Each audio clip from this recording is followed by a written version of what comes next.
How you doing, fishing for whiskers? Going live so the night owls have a place to go.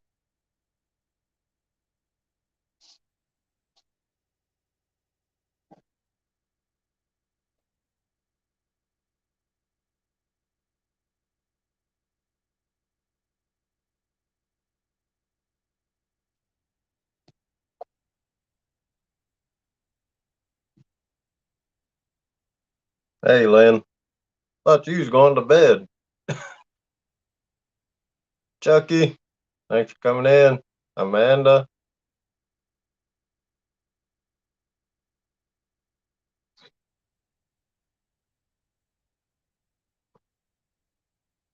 Hey, Annette.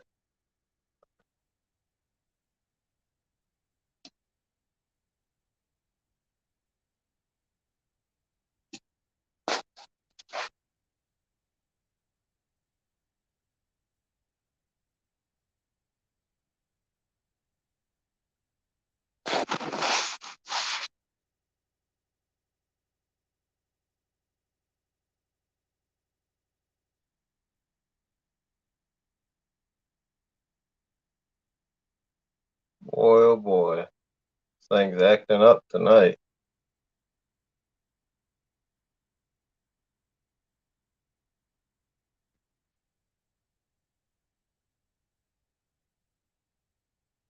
Hey, Melissa.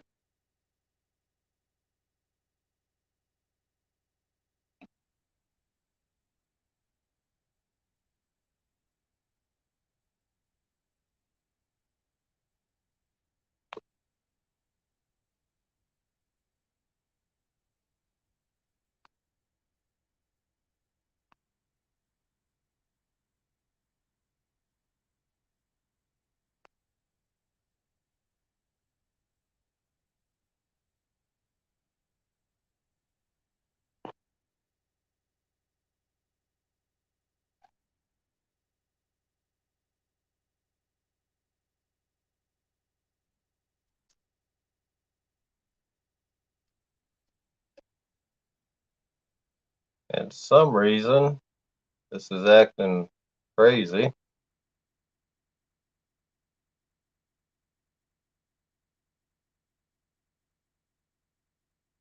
There we go. Ah,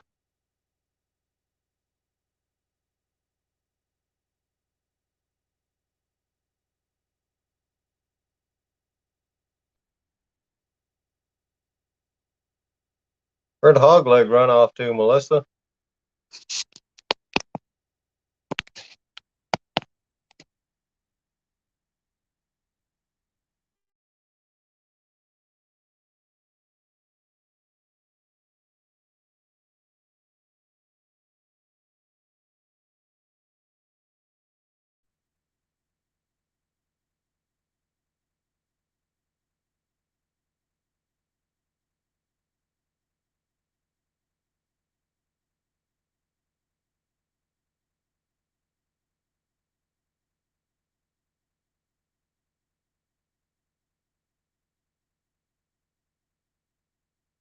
What box is he working on?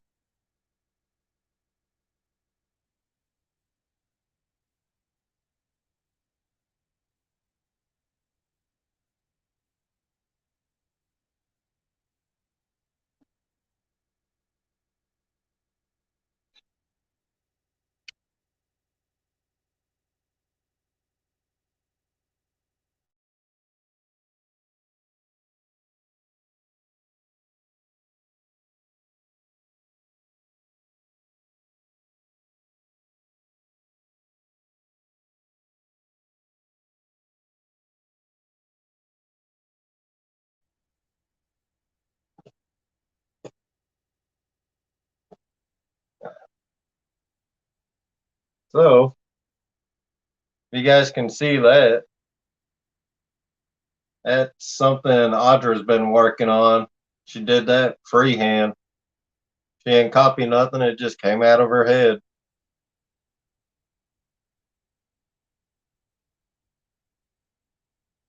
She's been drawing and painting a lot lately.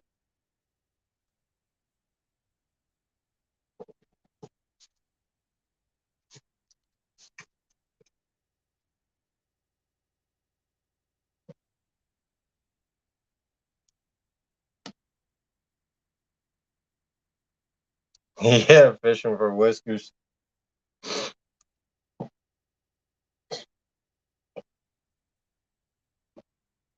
Yeah, Melissa, she did that. Just she started drawing one day and she's been messing with it every day, getting it to where it's at now.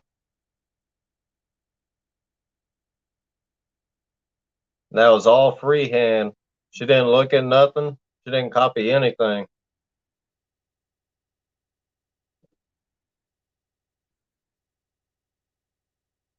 Yeah, we won't tell her that though. She might get a big head.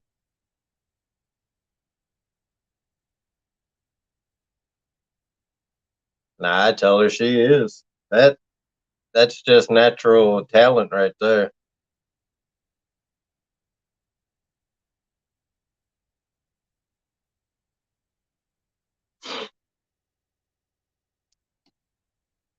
Then I asked her to, yeah, they do, Melissa. I actually asked her to do something, uh, draw something for me, and she's still working on it.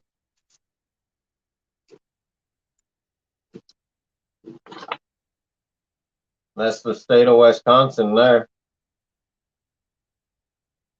And she talked to her dad. He's down in Florida. Uh, he's gonna make the actual state of Wisconsin, and it'll have that letter in there for the Tiki Lounge Hangout.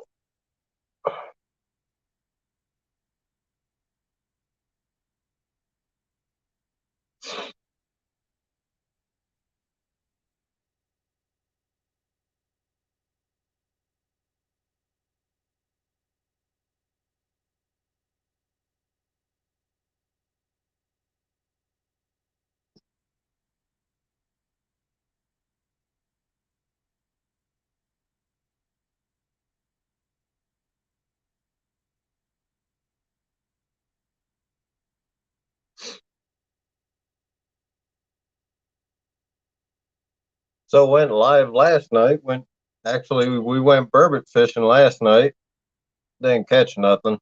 Had a couple bites. That was it. It started getting super windy.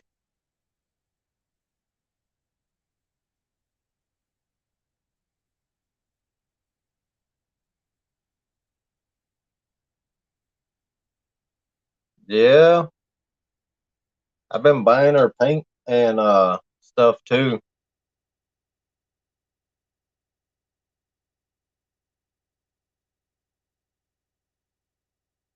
Yeah, we're going again next weekend actually, Melissa. We're going to Port Washington again, and we'll actually be meeting up with Alan Prashada. He's bringing me. He's gonna come fishing, but he's also bringing down a reel that he's given me, that Penn Squaw 20,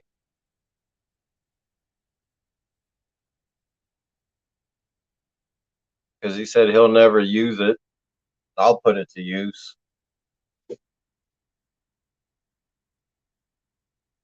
I'll probably take my Penn rifle off of my Uncle Lou rod and put that Penn Squaw on there.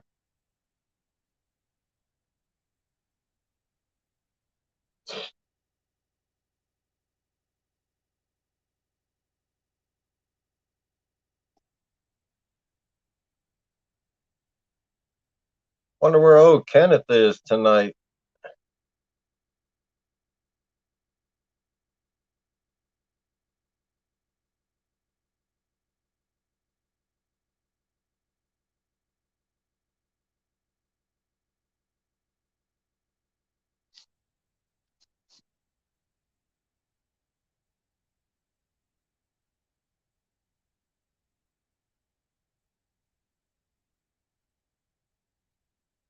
But yeah, I ain't tired tonight because I went took a 4 hour nap.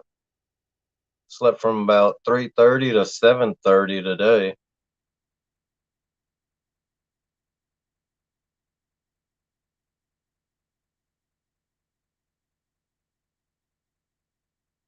That's good to know, Chucky. Yeah, I love my Penn reels. That's why I love that Penn Long Beach 60 that Steve Loke sent me. Can't wait to use that.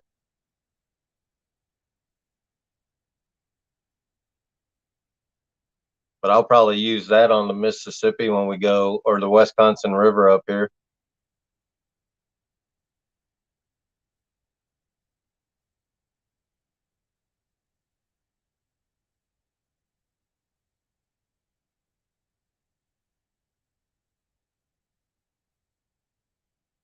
Because I like having big gear.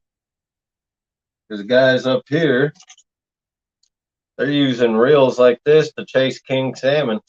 Then they wonder why they get spooled, don't land them a lot of the time.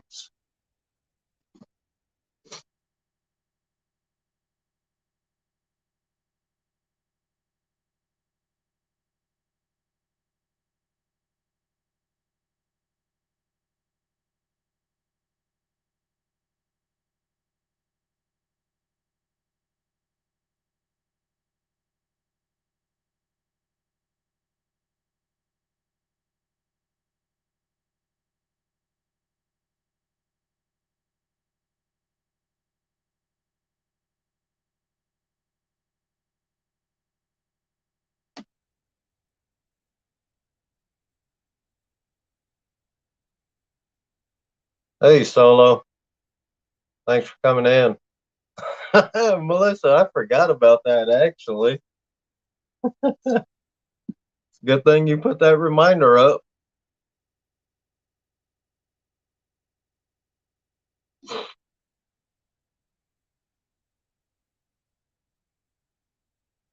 That's actually this Monday, ain't it?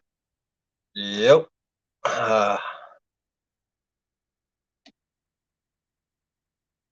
Means I gotta get home from work. That's about 5:30. Relax for a little and then jump on there with Pat.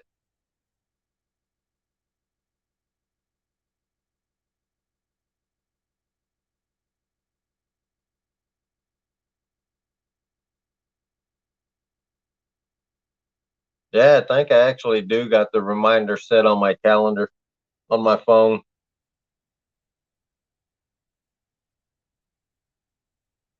All right, good night, Annette. See you later.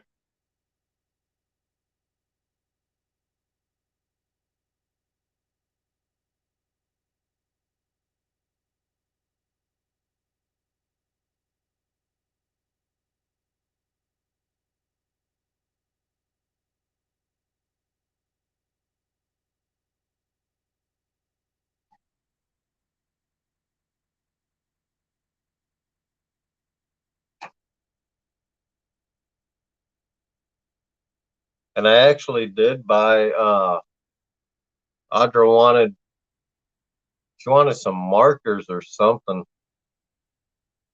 Got her that and I got her a ordered her a easel.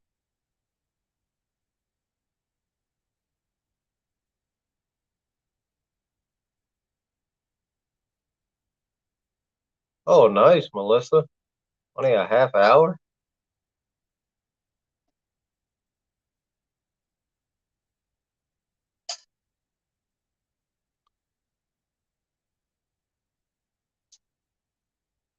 And then I ordered me a light tonight and a battery to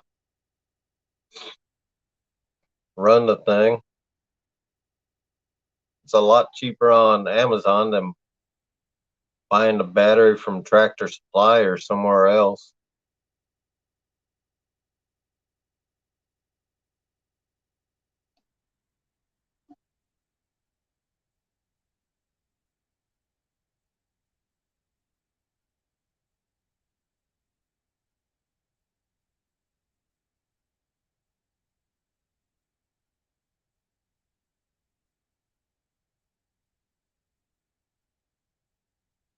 Yeah,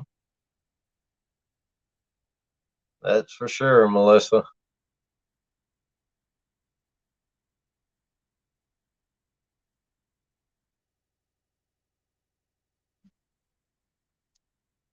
we'll see how much art she does when, well, I guess during the week she'll be able to do it because she loves fishing too.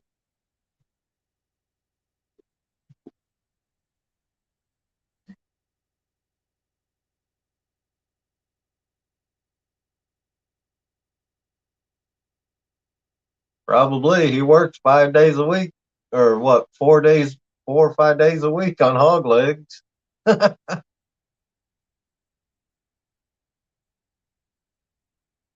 Oh yeah, Solo. I always do that after I get out of here.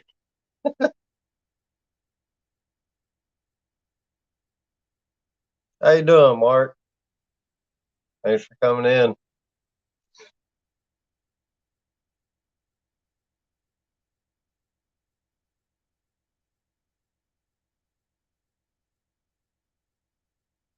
That's what I should have done, Melissa, before I came on.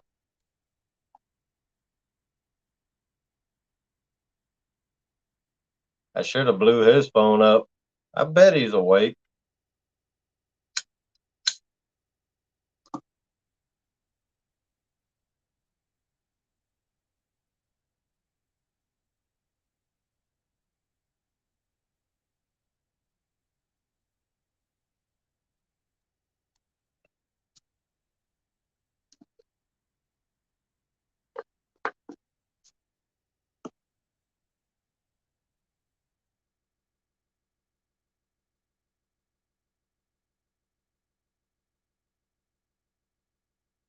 All right, Chucky. Sleep well, man. Have a good night.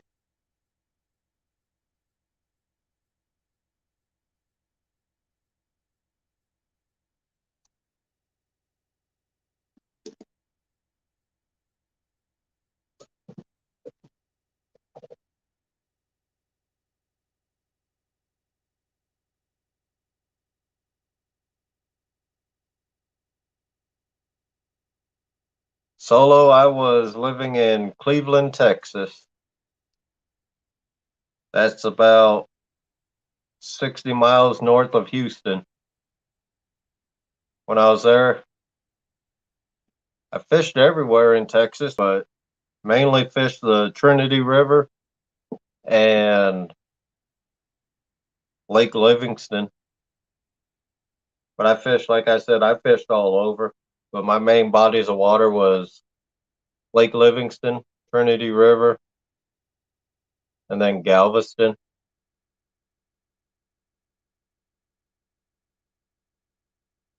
Hog leg, I'll be up. It's the weekend.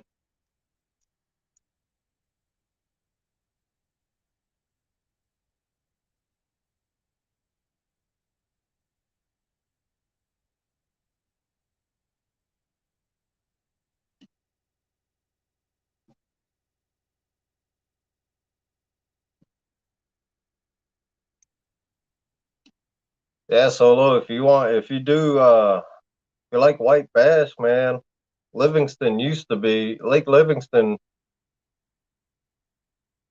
is a good white bass fishery, actually. At least it was years ago.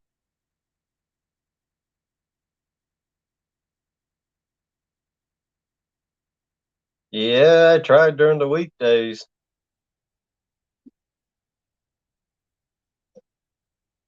but we're starting to actually pick up at work. So I've been coming home and falling asleep. All right, Mark, thanks for coming in.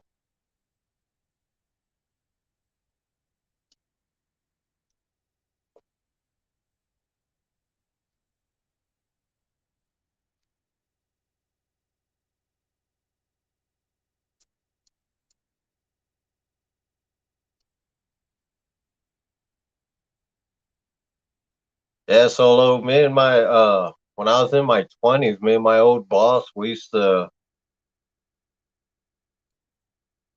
hit our limit. We'd go trolling for white bass.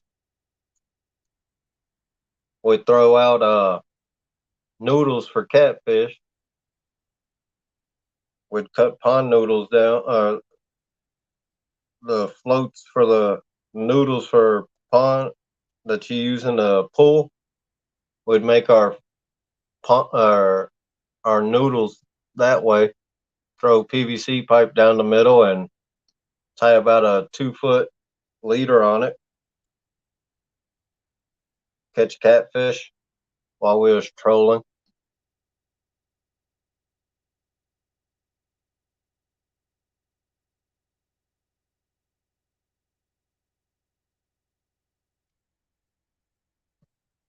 Remember one time we actually hooked in.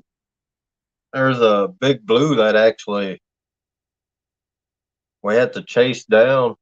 Had to grab that float real quick. He was swimming pretty quick, but he had to had at least a 20-inch head, 20 inches wide. Man, that was a big fish.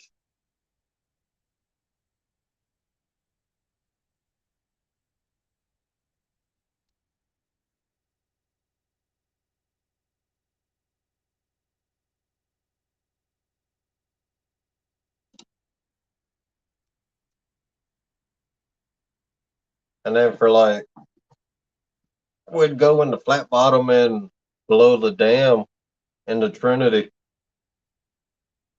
and we'd catch a lot of blues there. One night we caught. There's five of us, I think, in the boat. We caught a. We actually limited out. Had 125.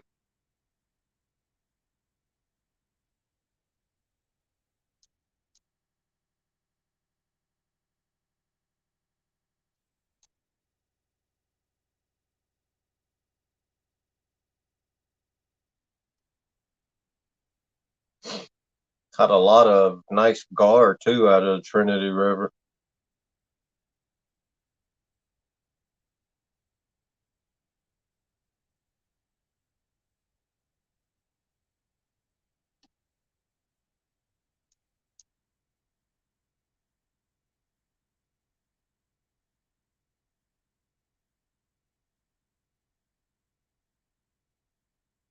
Yeah, there's a couple. We never really had a problem with that.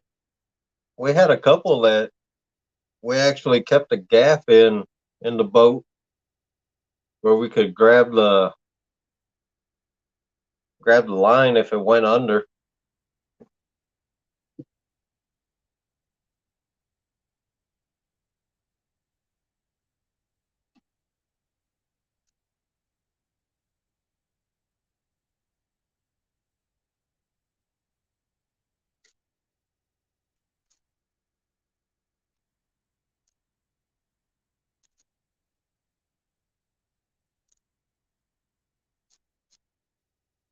But if we ran jugs, we'd use the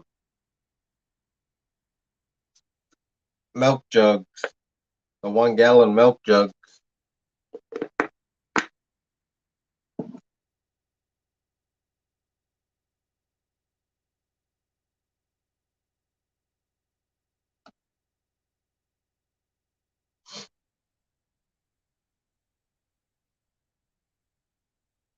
But I miss going down to Galveston, man, and fishing off that old pier down there.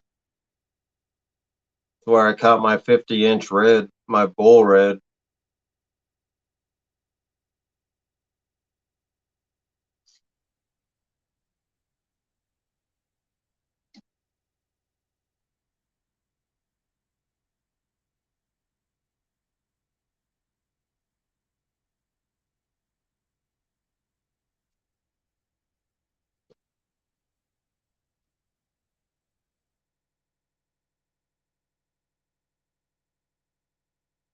And then we'd go to Texas City and go catch some trout, speckled trout.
Oh, Solo, you got to do the pier fishing, man.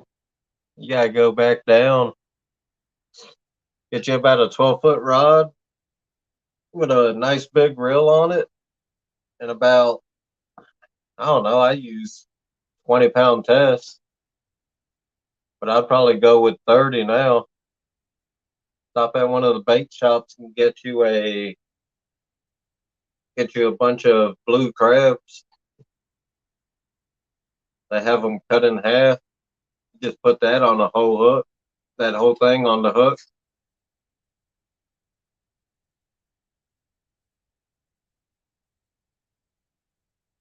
and you'll catch some nice bull reds off the pier.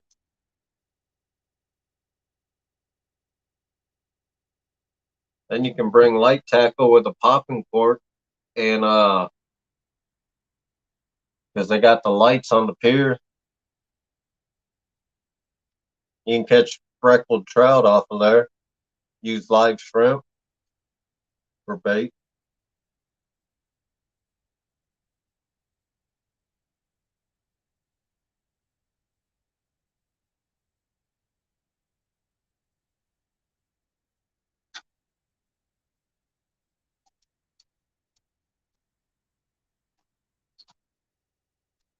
or even go to Rollover Pass. You can get some nice reds out, good eater size reds out of there, that area.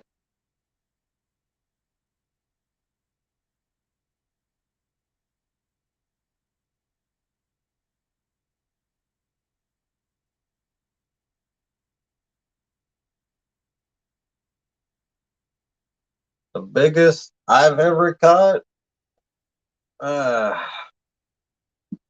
probably that 50-inch bull red down in Texas, in Galveston, Texas, in Hawaii. The biggest I caught, probably a 20-pound, uh, 20-pound GT.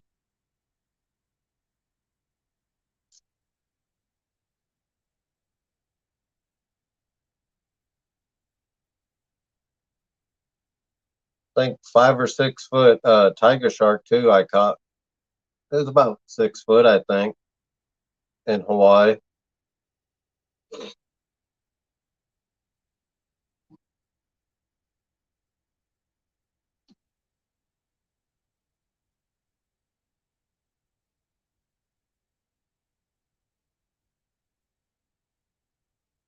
But when I saltwater fish, I don't target sharks at all. If I catch them, I catch them. Oh, nice, Amanda. It's a nice sized mackerel. Last time I've been back, Melissa, was 12 years ago.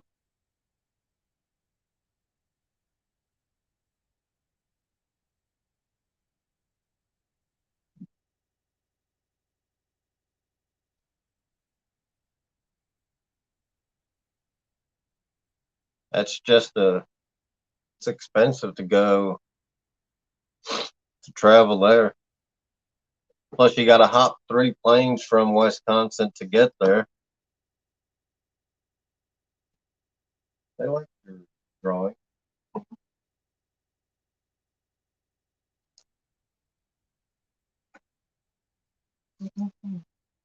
Which one?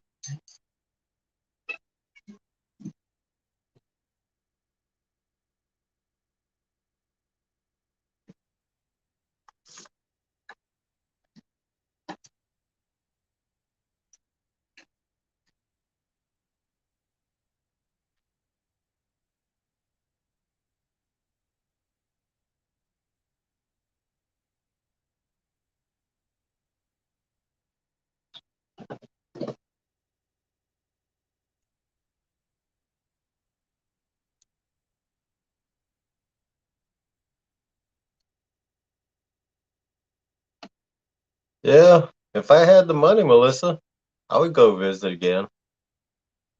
Just got to save up.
Now, up here in Wisconsin, my biggest fish is a 30.5 pound king salmon, Amanda.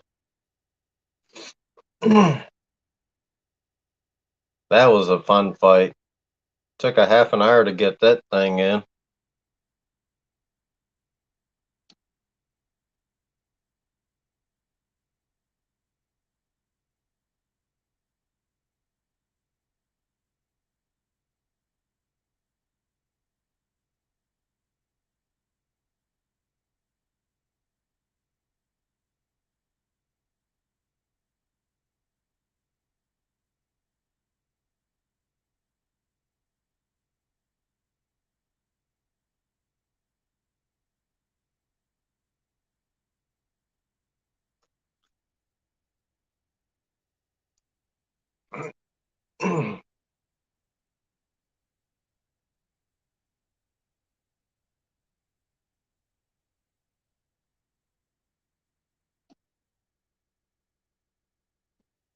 Yeah, it does, Melissa. But it's got a pretty price tag on it, too. It's not cheap. It's a nice thing living about 2 minutes from Lake Michigan.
Melissa, you should tell Hogleg you guys come up here during the salmon run, just like catfishing.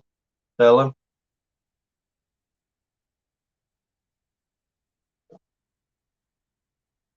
Sure can, Amanda.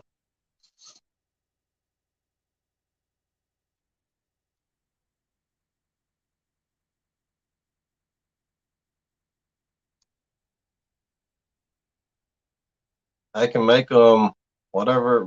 Well, I got neon pink.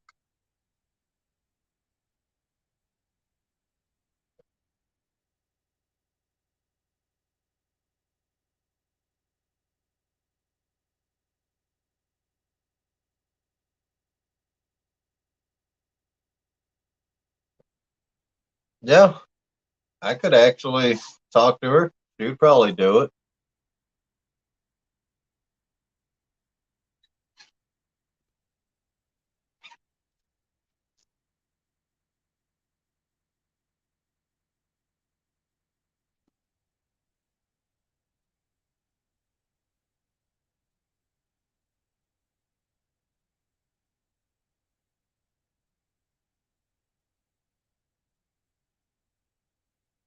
Actually, when I do, Amanda, when I paint that, because I gotta do one in neon pink for Fishing and Freedom. I'll put a, I'll do a, not a video. I'll just go live while I'm working on that one.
You like pink too, Melissa? Maybe I can make one of the, because I got sent you guys four of them. I can paint one neon pink for you, and Ugly said he'll paint his. He don't trust me, I guess. Keep telling him I'm gonna do blue and gold,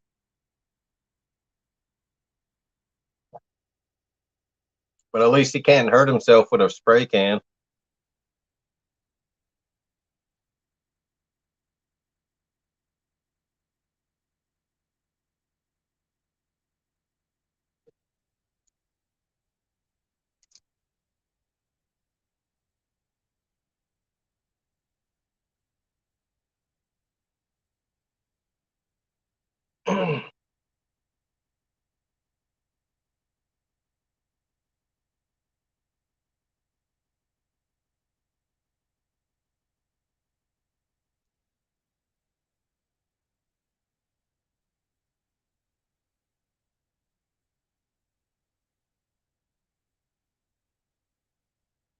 I can make one. I can make one of them. If you want, I can actually. What I can do is I can either make the rod holder part right here. I can make this all pink, and I can paint the post purple, or I can do it vice versa.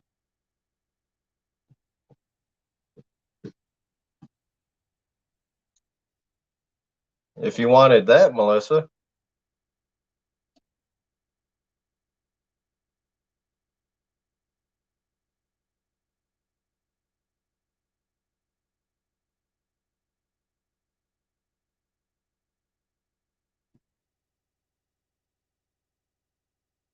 Yeah, it can make you one that's purple and pink.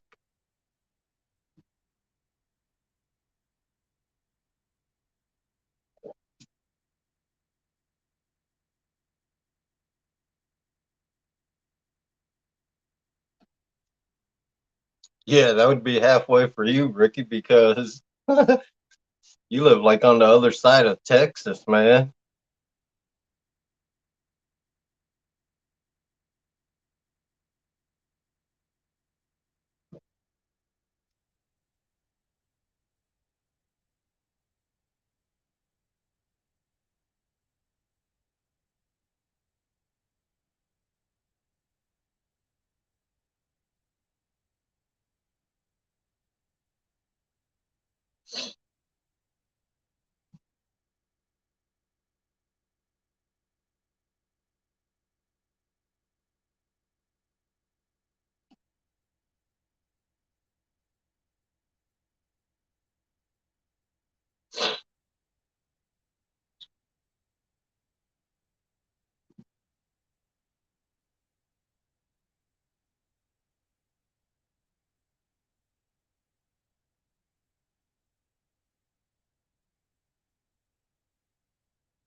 That's another fun state, Louisiana.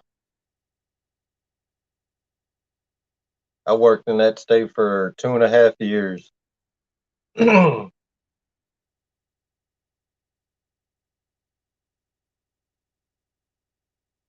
Used to put in bank equipment.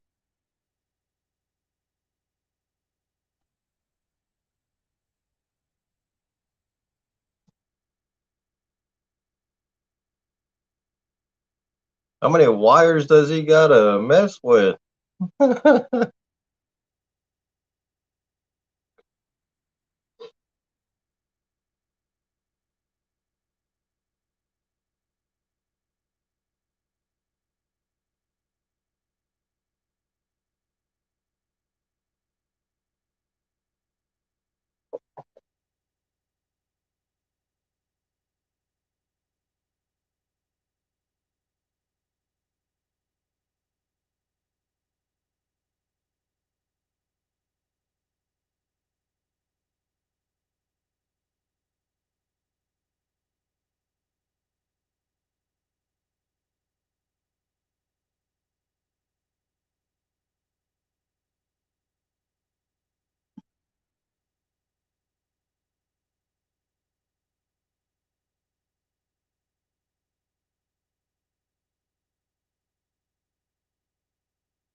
Yeah, it's probably connectors he's crimping on there.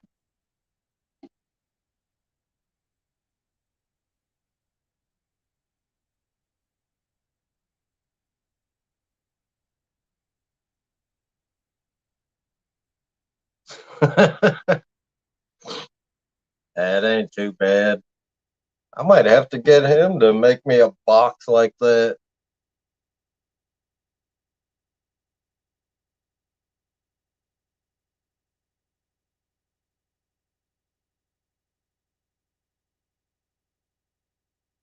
Be a lot easier to transport a battery.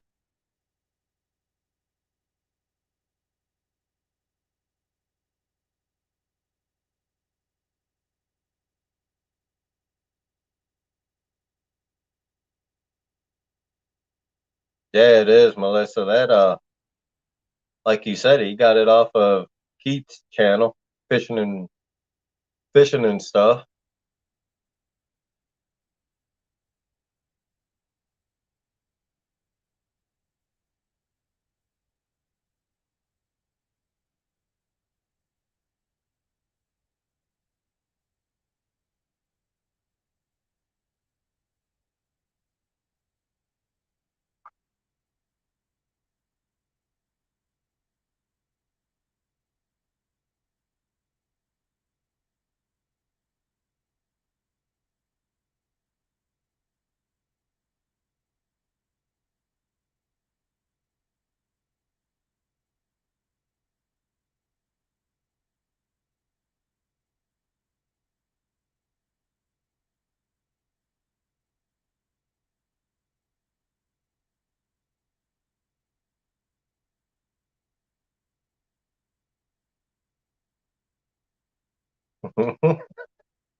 See, I need to get one built.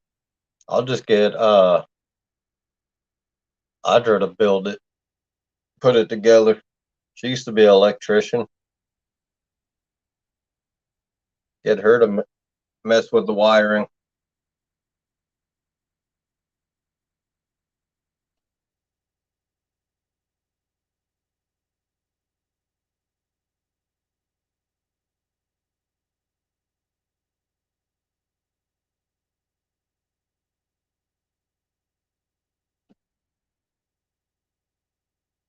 That was a good movie, Melissa.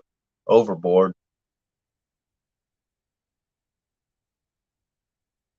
Goldie Hawn and Kurt Russell.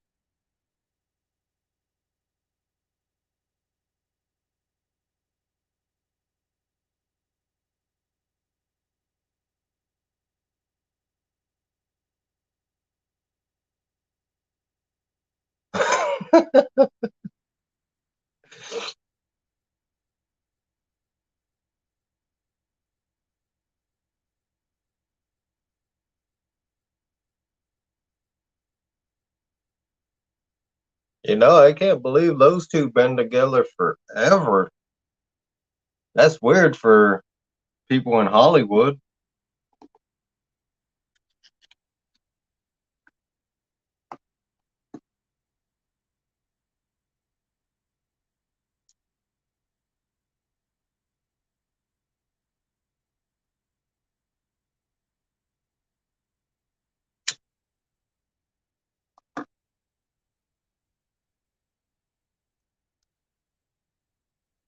Another good one Kurt Russell was in was Big Trouble in Little China.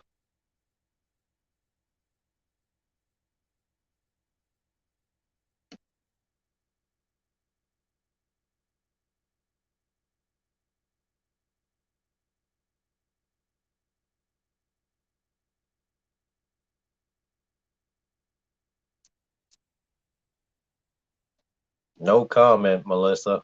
Man,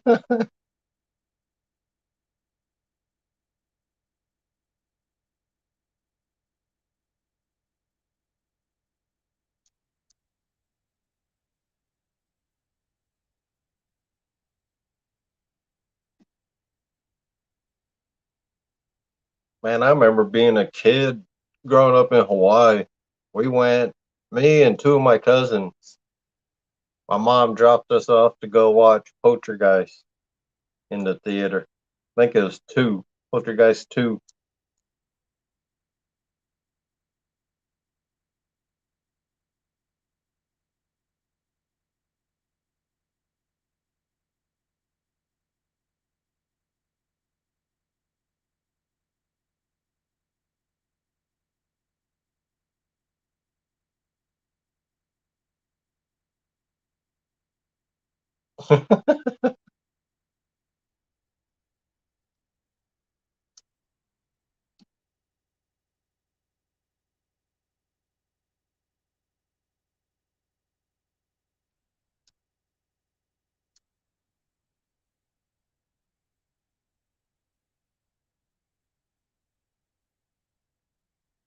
Thought I had you, Blues.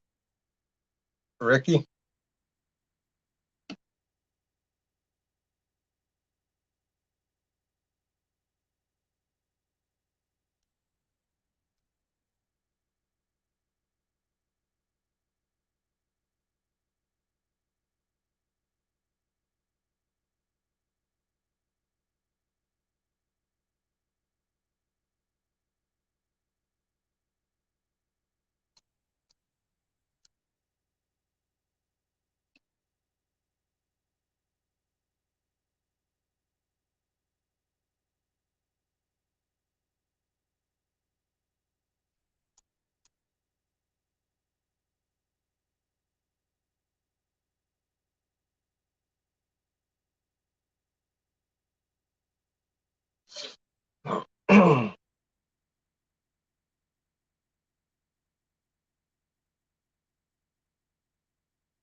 Hey, Frogster.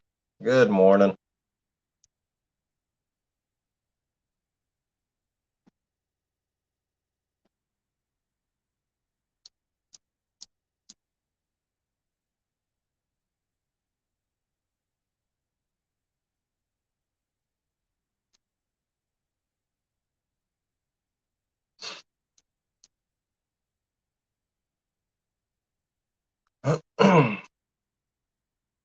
I really do think I shaved my beard a little too early this year.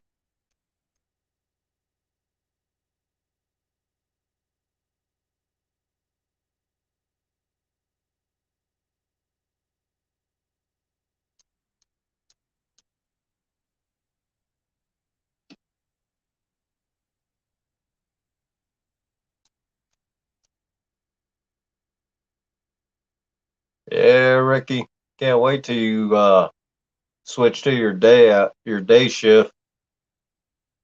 See you on the water then.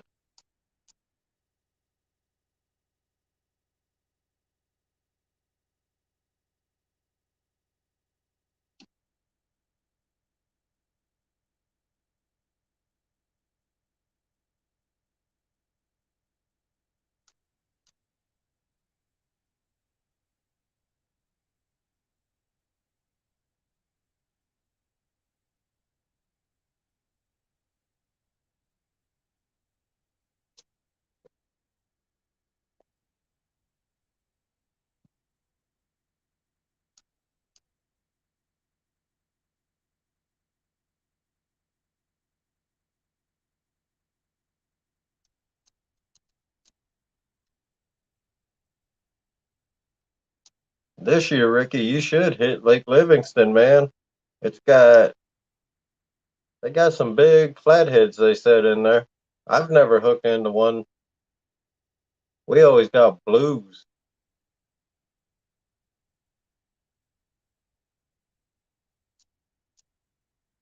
If I'm not mistaken, the flathead record in Texas is from Lake Livingston.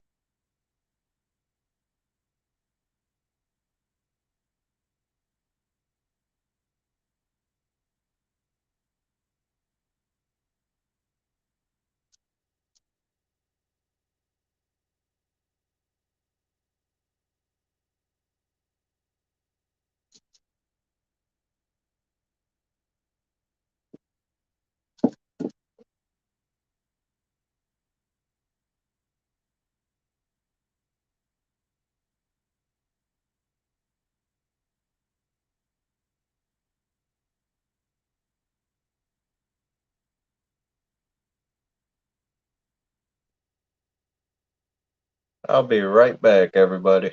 Gotta go get another cup of coffee.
Yeah, it's that time of the morning, Melissa. Well, coffee's good at any time of the day.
You got a busy day today, Frogster?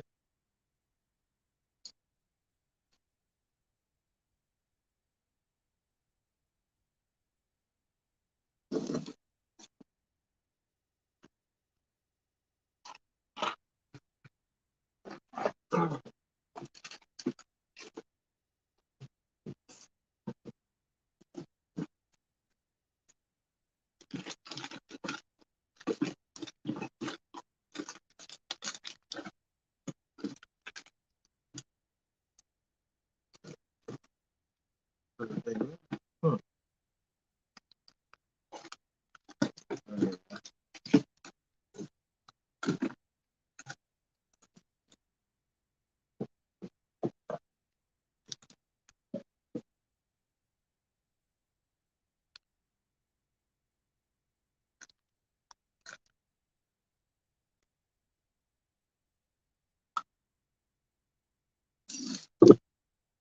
Oh, why not? I'll tie some rigs while we're up here.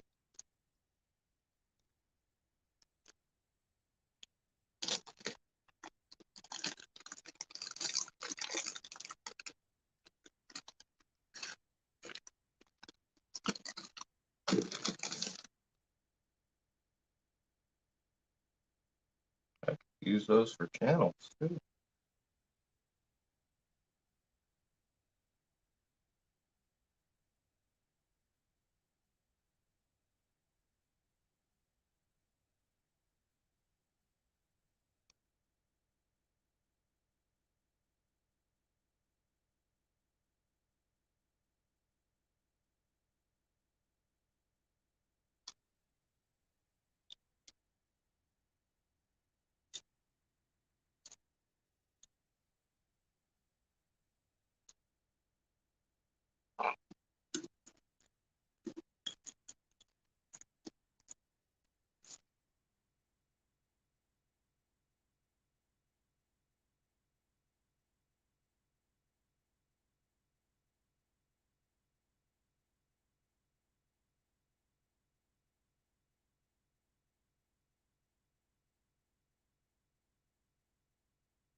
Welcome back, Amanda.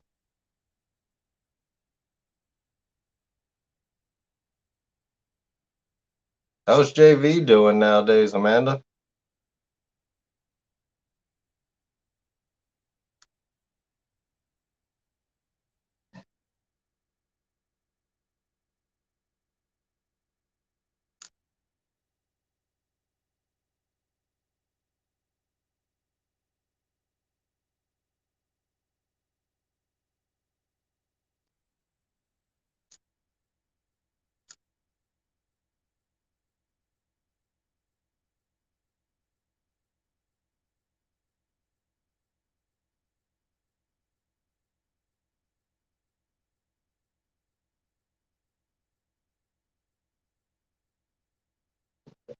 How's JV doing?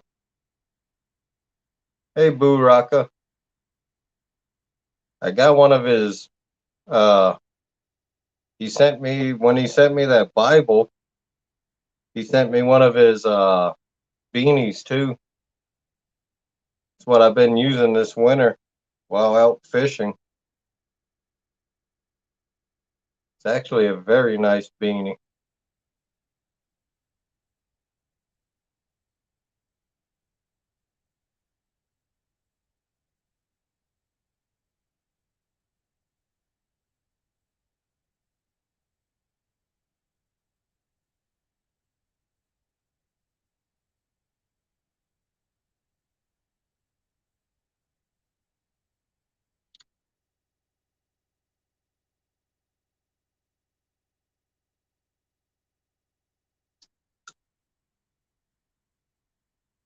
Yeah, I haven't seen him out fishing lately either.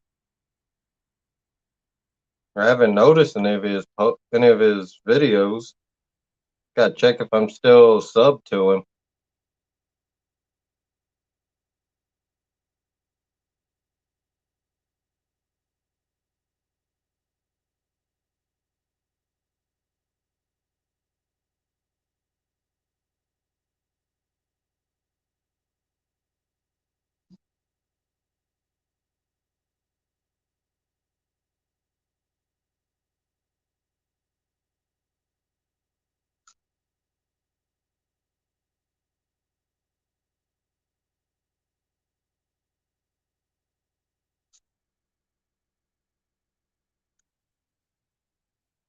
him.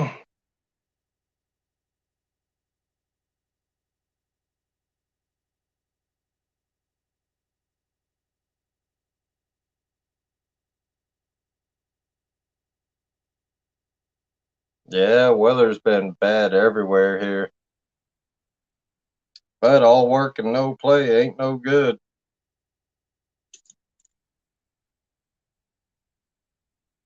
I used to work years ago. I was working 200 hours in 2 weeks when I was a prison guard down in Texas.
All right, Froggy.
Hey, Grace. Thanks for coming in.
Still talking about Overboard, huh?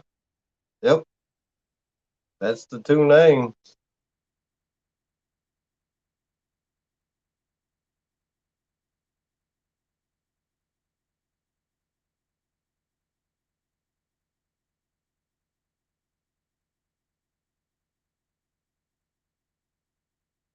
Oh, I'm good, Grace. How you doing? Wasn't you working on the vehicle today or yesterday?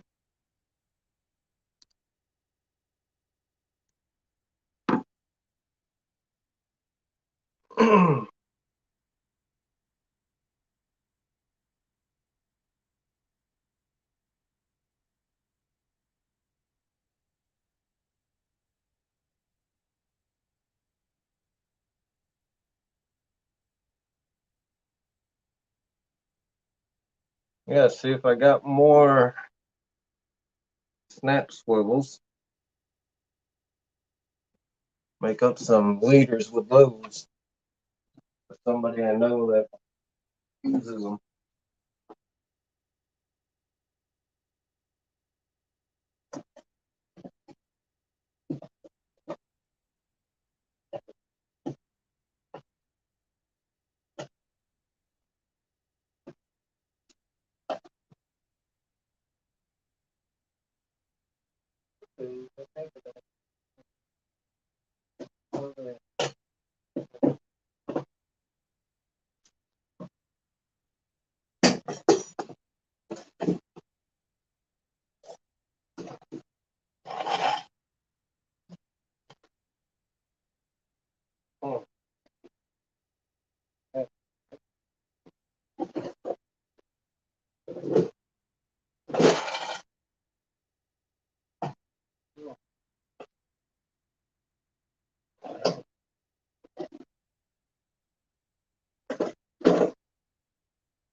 Yeah, Gray, these cats eat once a day and they're fat as can be.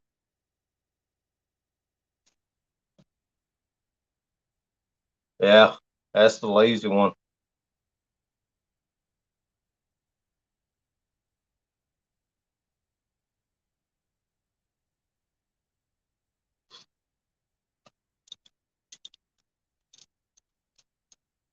Audra's two cats are some picky eaters, so can't even get them the weight management food because they won't eat.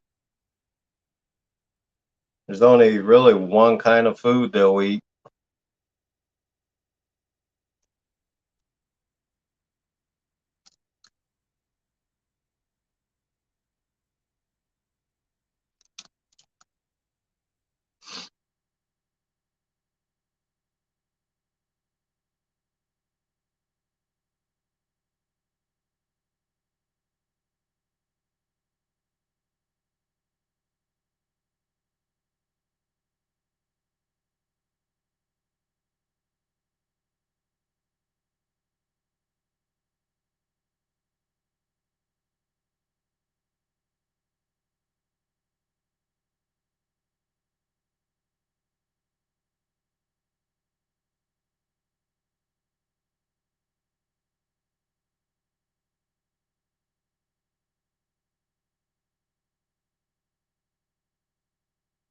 Hey, good morning, Chris. Thanks for coming in, buddy.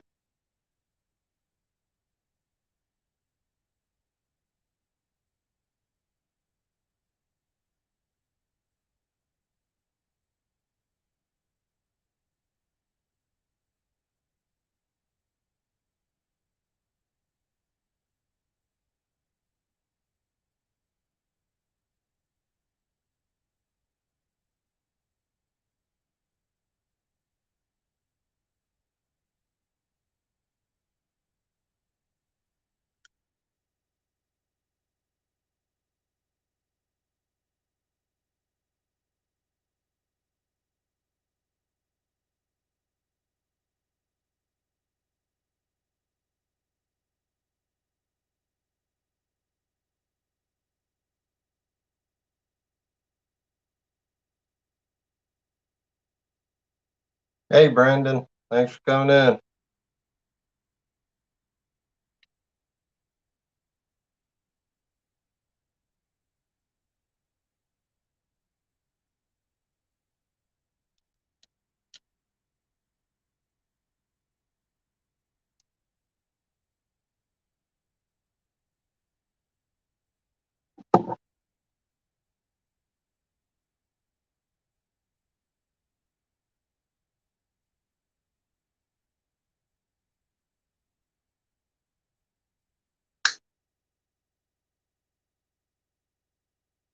Okay.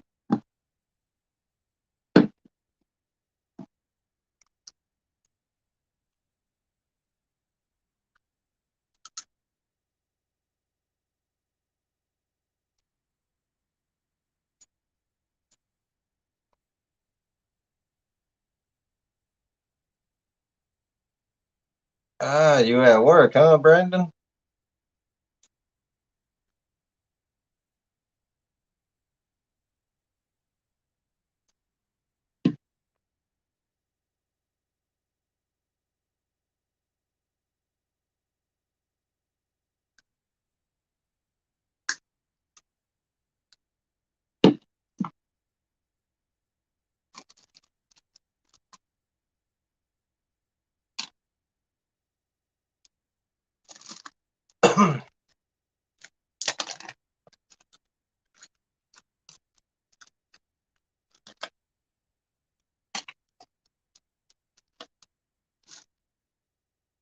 Yeah, that reminds me, I gotta order more slide rigs today. I'm gonna order the weighted slide rigs and probably another pack of the stop rings too. I might as well tie these.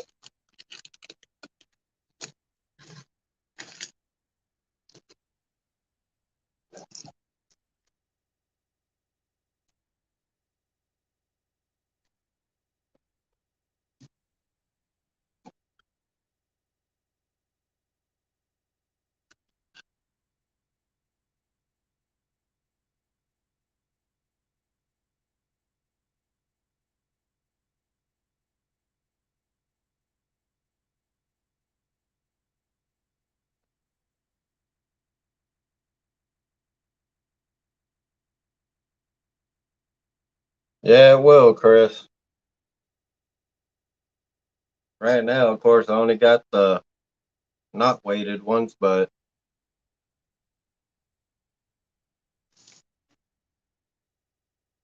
I got so many leaders already tied up. Won't have to worry this year. Plus all the ones from down east that he sent, and he's sending more.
Oh, nice, Chris.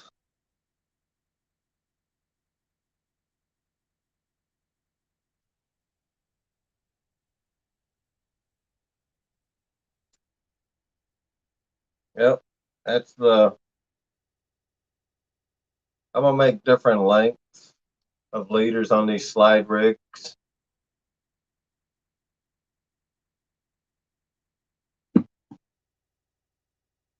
Like the one I got on Uncle Lou Rod right now, because I've been lazy and not wanting to take that slide rig off. Uh,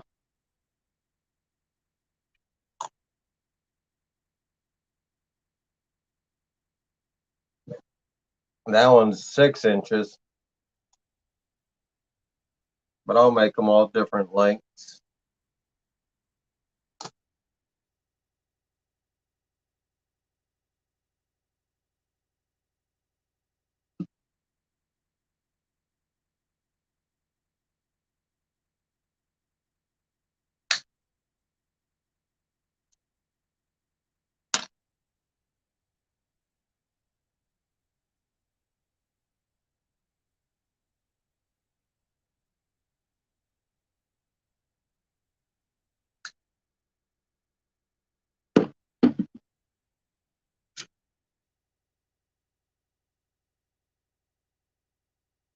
Get to see how these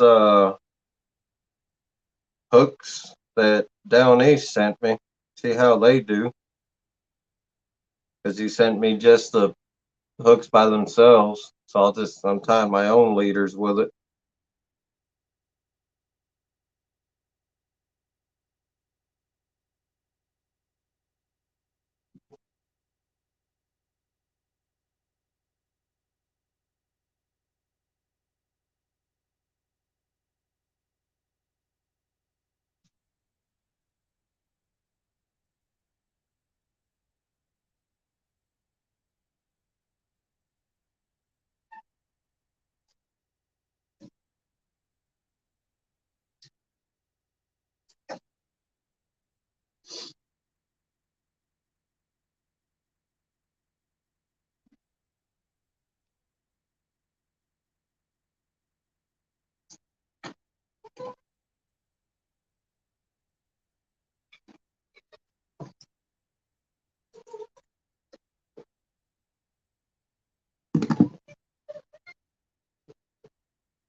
Hey, Don R.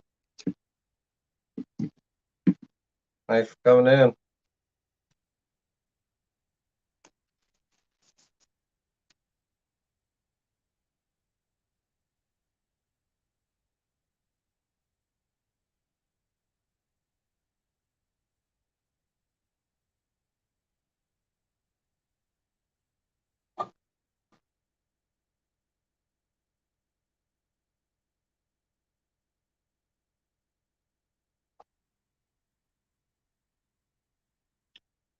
The tournament for today on R is canceled till next weekend.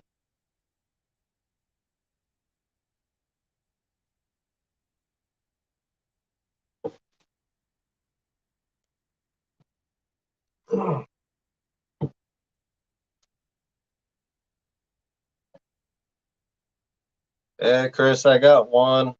It's a snap swivel. I'm actually going to tie a hook to it and see how that works.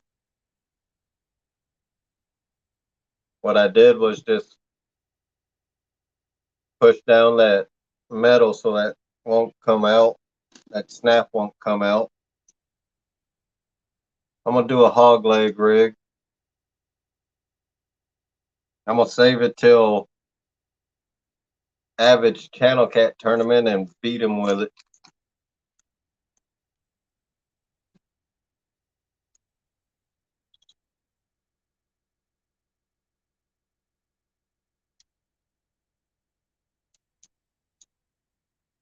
Because, Don, all the bad weather everybody's getting, it's real bad. There's tornadoes touching down in areas again, high winds, rain, all the fun stuff that stops people from fishing. Really, the only thing that stops me is, uh, believe it or not, just high wind. Because I've fished and actually went out and when I was growing up in Hawaii, fished in a hurricane.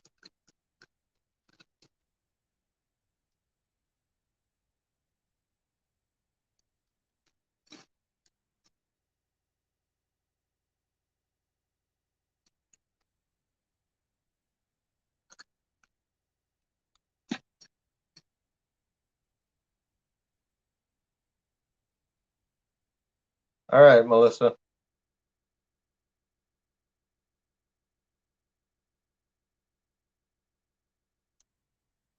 If you guys see these hooks right here, that's a 8-aught.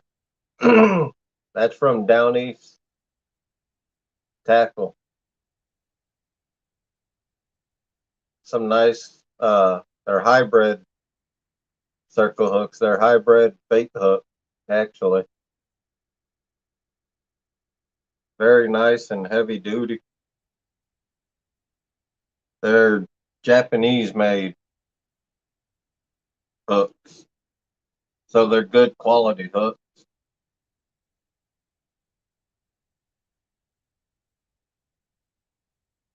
Can't wait to use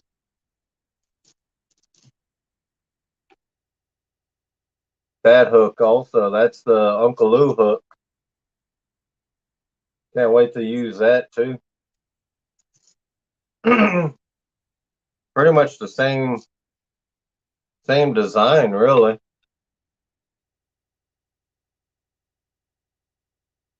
That's the Uncle Lou hook, and this is the one from Down East.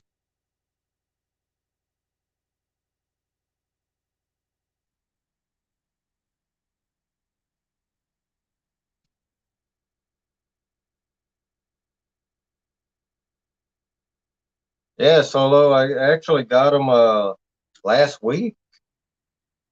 I got that box last week from got a whole box from Down East.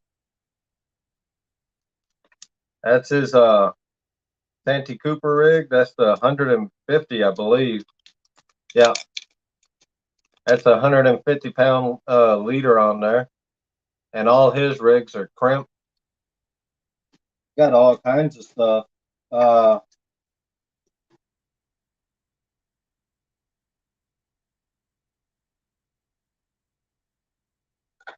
that's 300-pound leader,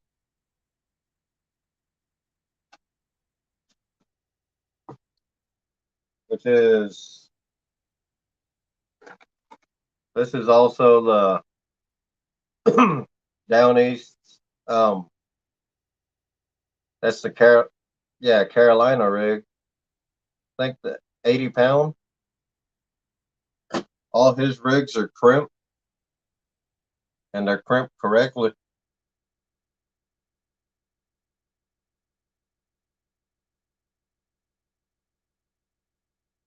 Oh, nice. Hey, Bugman. That's nice, Chris. He uses some good hooks. Yeah, we got severe winds here too, Chris.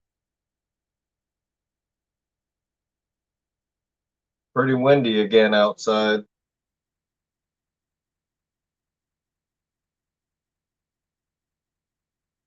Think it's supposed to be in 50, 60 mile an hour winds.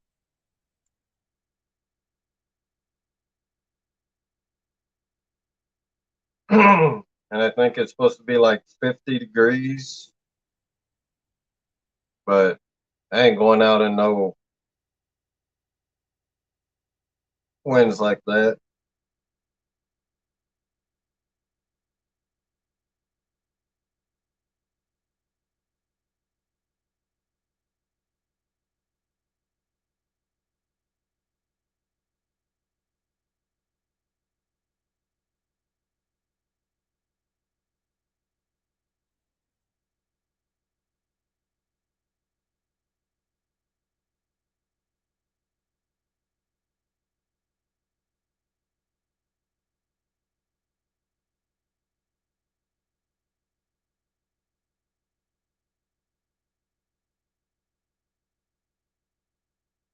Yeah, yesterday it got to 60, I believe, in Milwaukee. And I think it's supposed to be that again today.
But there's a snelled hook.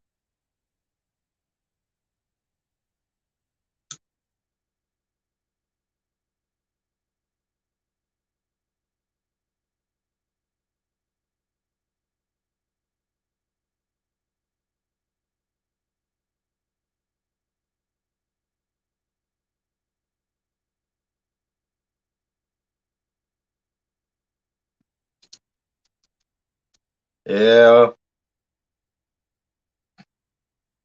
Well, this year, I don't think our rivers will get too high.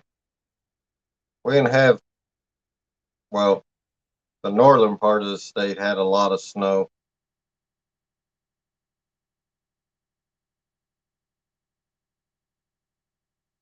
There's a guy in here last night from here, from Wisconsin, northern Wisconsin. I think his name was Jeremy. He said they still got like 3 foot of snow on there, on the lakes up there. I think it's like, he's like 4 hours north of where I am.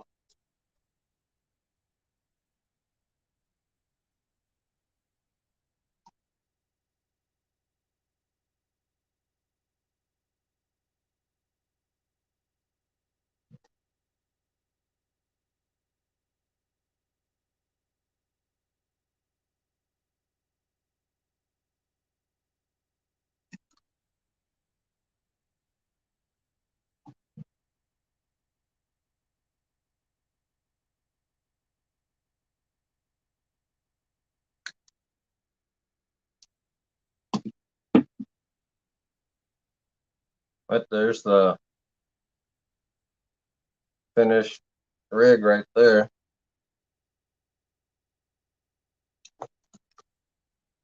Just a clinch knot to the pigtail and ready to go.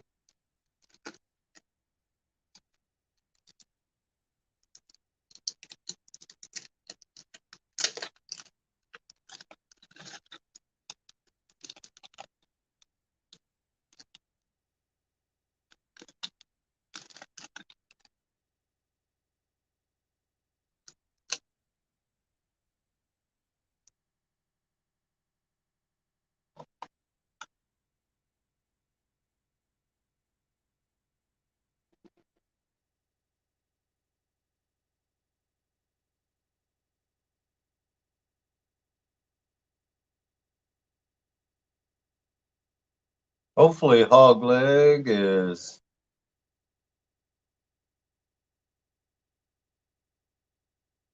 there he is, speaking of the devil. No, he ain't in the basement yet. He will be. There you go, hog leg. Chris, if you want to come up, that's fine.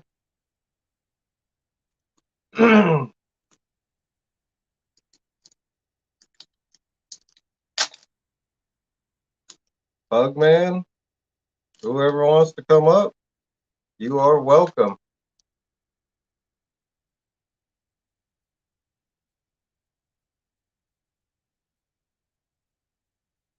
All right, hog leg.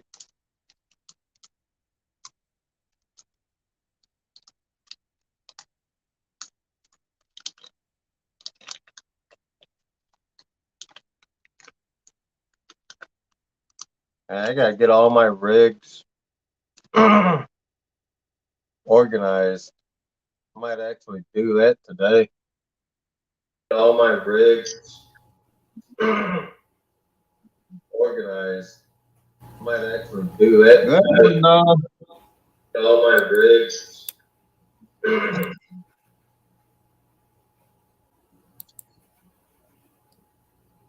Should have you covered now. Yep, you're good. How you doing this morning?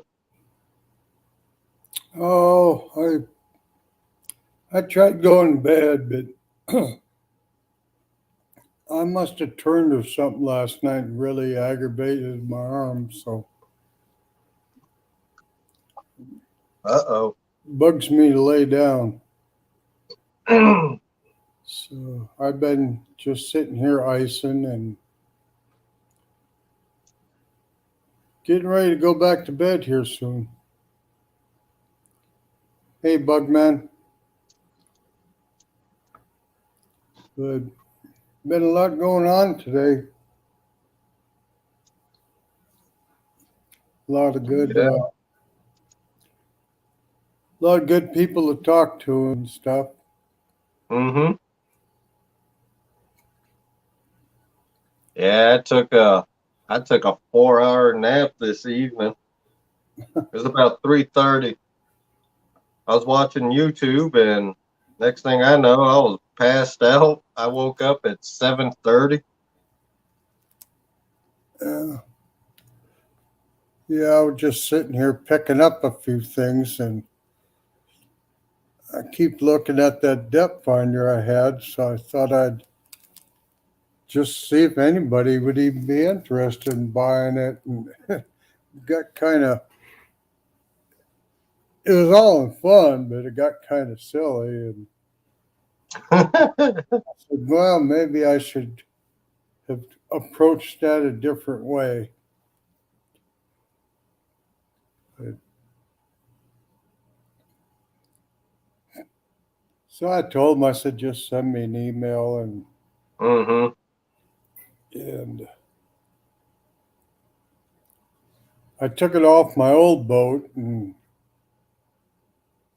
I had all mine put in when they built the boat. And Yeah. and it's got that closed underbelly, so I'd have to try and snake my way up through there because there was some pull strings left in there, but they took them out. That's when you send one of the grandsons in. Yeah, it'd have to be one that isn't born yet because it's just there's a skin underneath the joists. Oh boy. So you kind of have to lay that stuff out first. Yeah. Not like a boat where you got your cable trough and you can run it along there. But Right. and I keep thinking I was going to keep it because that 3D sonar, I really loved it. I, there's your sonar and your down sonar. Yep. You got to kind of make some of your own interpretations. Yeah. But when you throw the 3D sonar, they take that information and your boat shows a picture of your boat sitting at the top of the screen. Mm-hmm. And then it shows you the down scan and it shows where the fish are in the water column and whether Right. they're to the right or left. And I guess I like to mostly for salmon because sometimes you always trying to find what the heck depth they are at any point in the lake. It's always changing. Yeah. See, And like when we fish for them here from because we fish from shore, we know what the area is, yeah, what the bottom is like. Like we're one spot we fish, we bottom fish it, but we're right next to the bridge. And what they do when they come in from the lake and they hit that part where the bridge is, they come around under where we're fishing. So we'll have one of our lines actually under the bridge. And how you doing, hog leg?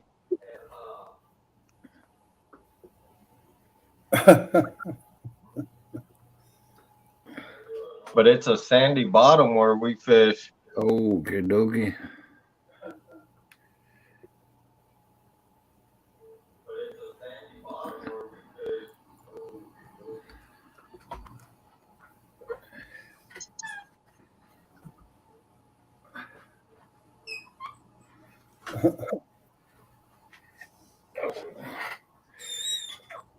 Can y'all hear me? just Yep. wake up. But yeah, It's fine. it always came in handy because you could eliminate sometimes your different types of fish by where they were hanging in the water column. Right. If you're using the side scan, then you have to, this is a fish and this is their Mm-hmm. shadow, so they should be about. There's a lot of guesswork in it. Yeah. Bug man. Indiana Chris.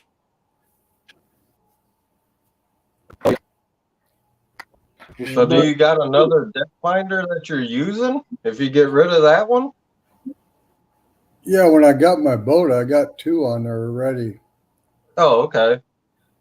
I got a Lowrance in the console, Okay. and I have I put a hummingbird up front because that gives me all my features out of my trolling motor. And with the contour maps, I can set it up to follow the contour for me, so Right. I can be back dragging crankbaits and stuff, and I don't have to worry about weaving in and out or running over a shallow area. Yeah, I know you right. Solo. But mostly I use them. I use them for navigation, and I'll try to hide it. I want to know just how deep the water is. Yeah. What's wrong, Hogleg? You tired? Yeah, heck yeah.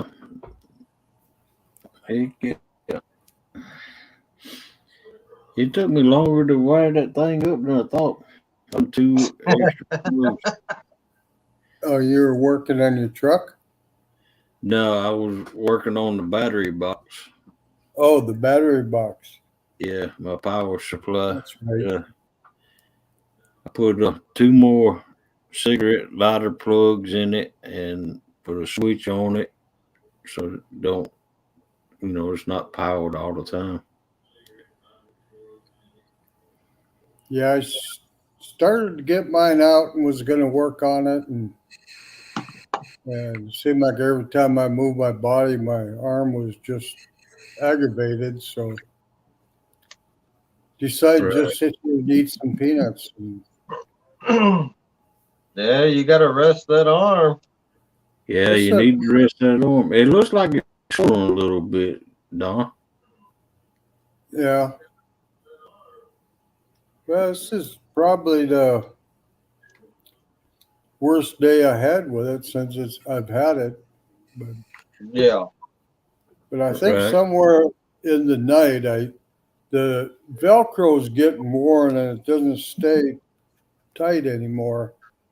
And I think somewhere during the night I must have moved wrong or laid on it wrong or something. And it's not hurt; it's just aggravated. It's just burns on the inside. Boy. Right.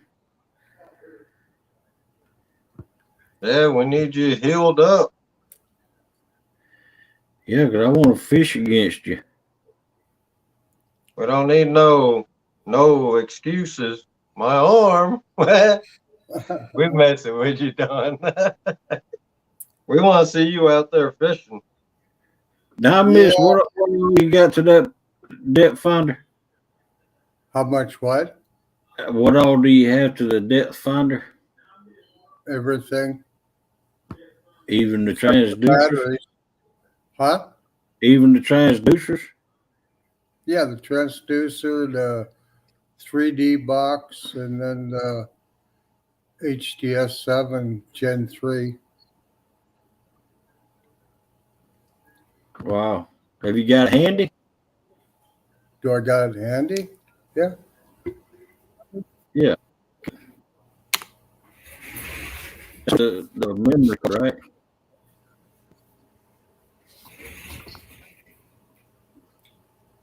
I always take them off in the winter. I don't like leaving them out in the cold.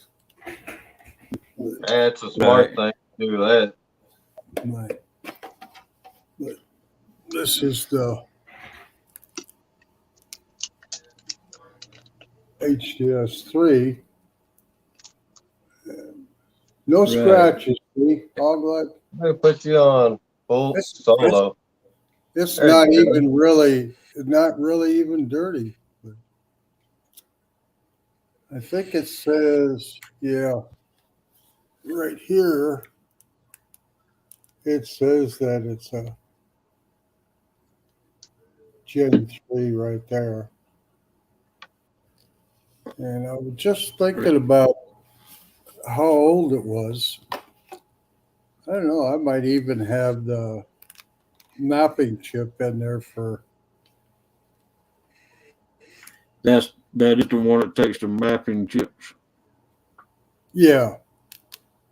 Oh, Okay. I have a Striker 4-inch display, but I really don't use it for nothing but depth. But if I can get another one, I will. yeah. I got a 16 gig one in there. And then I got a 32 gig one in there. But I thought I had a Lakes map in there, but I might have put it in my new one. Okay. They would have been the same. How much do you want for it, really? How much do I want for it, really? Yeah. I was hoping, I think fair is somewhere around 500, 750, somewhere around there. Okay. The depth finder, when I bought it, was probably 8 something. The 3D transducer was, I don't even remember. And then the transducer itself was 3 something, but I think it was all came up to a little over 2,000. Wow. I liked it. I just,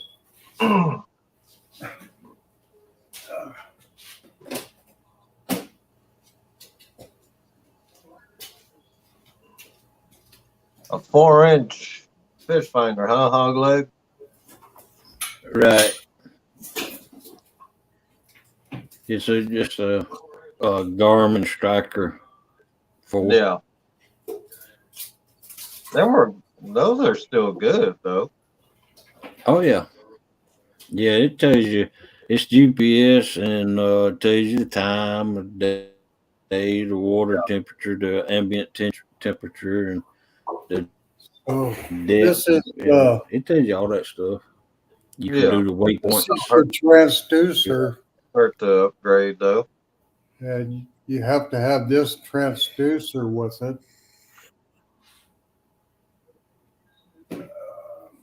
Welcome back, Melissa. And then this is the 3D box. So this is where all the magic happens. You got 2 transducer inputs, which both transducers are on that one. And then you go out with your power and you set your power up so when your depth finder comes on, it powers up this unit, and then it just goes out with an Ethernet cable. Right. But if I put it on mine, I'd have to have that transducer, and I'd have to run it through that cord to get it there. But I'd have to mount it on the other side, the back of the pontoon. And when I do that, then it would be right by the steps going down. So it'd be getting stepped on or something all the time. So I was just kind of Right. looking Right. through it and decided Welcome in, that, Kelly Bear. How you doing, Callie Bear? Good morning.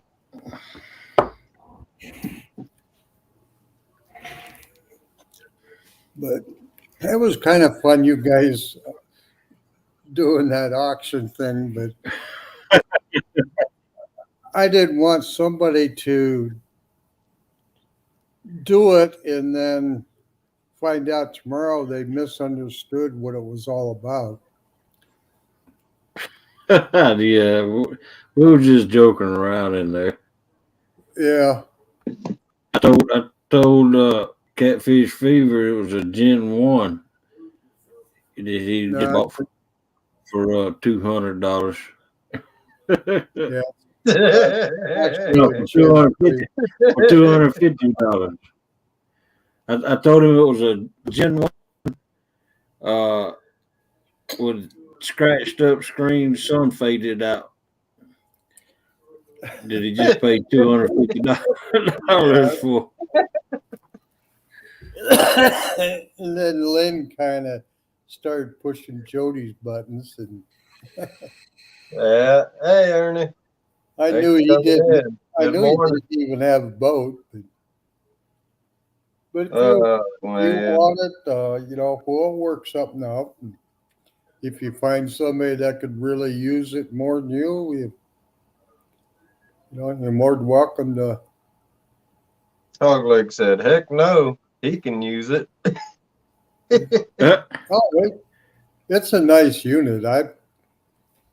Yeah, it's a nice unit, but I've already got a Garmin Striker 4. It's up to date and all. Or actually, all I ever use it for is the depth. You know, I may use it for the time and for the water temperature, but I don't use it for nothing else. Yeah, Yeah. But the that's side scan and the that's a down little too scan. much out of my range right there. Yeah, the side Right. scan, down scan, I'm not good at interpreting that, but you got to spend a lot of hours just to interpret that. Yeah. I know so much of the Right. time that Right. I'd get excited about fish when I first started getting fish finders, and I'd sit there and fish and Huh? fish and fish because I got that hope. I know they're down there. Shit, they never would bite. And then it was like, well, Just I because don't you even know find the what fish, kind of don't fish. mean You know, you got just carp because you find sometimes. fish. Now you got me wanting to tie the rigs up, Lance. You know, fish finders, man, I laugh. Yeah, Especially, you know, when I go pan fishing. We go pan fishing at one of the lakes.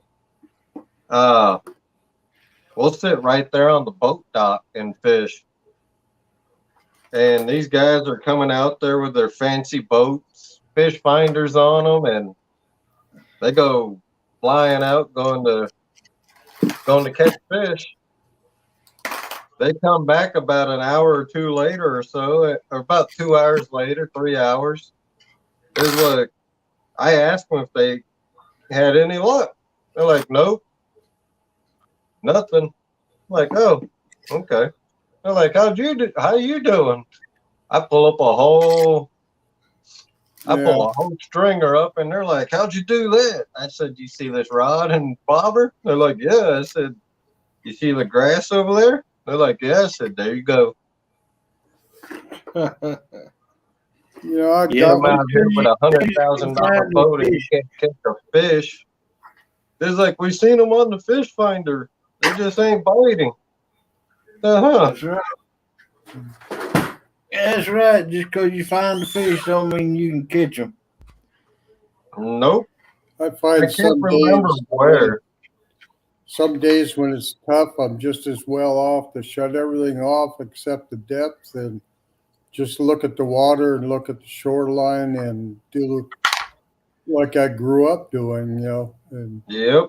See, that's the Right. thing. A and lot of people lose that.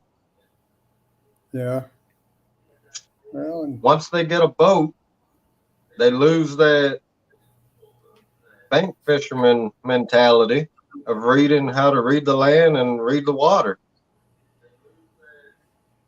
Why I yeah, laugh at all the boat fishermen around here, especially when we start pan fishing. They come out there. This guy had a he had a nice boat, and he So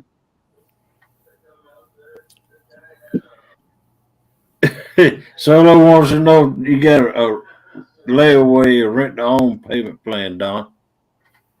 had. do I have what? A rent This to own payment plan. a red dome. You know, I'm not totally against it. I mean, I'd feel nobody's gonna screw me over on something like that with this Yeah. community. I mean, No. I think that would be dangerous on their part if they thought they were going to just stick it to me. they'd, they'd Yeah. lose a lot of friends because I don't think anybody tolerated. Yeah. Right. But I also know that people don't always got that kind of money just laying around either. Right. And that is, I mean, that's a fair price you're asking.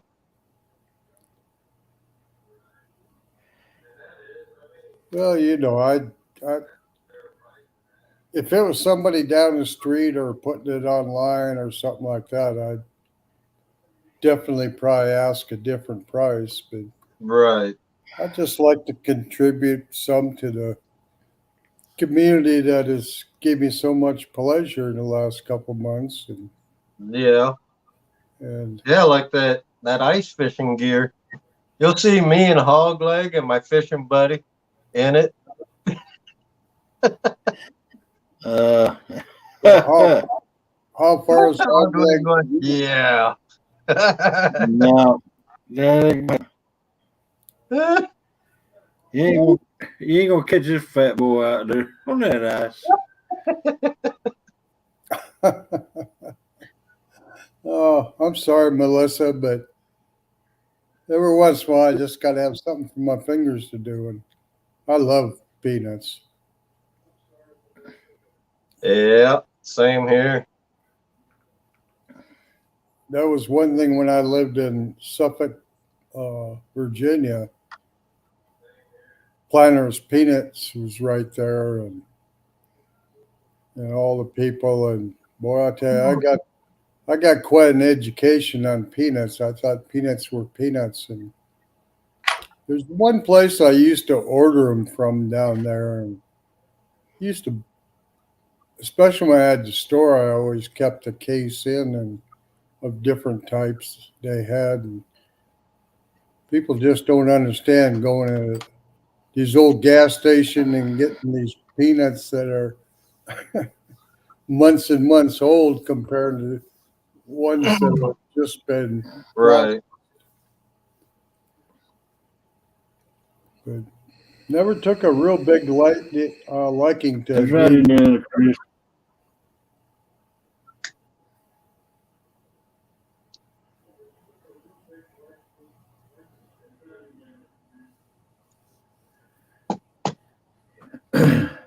Yeah, I wish I could afford that, and that's a good price for it, Don.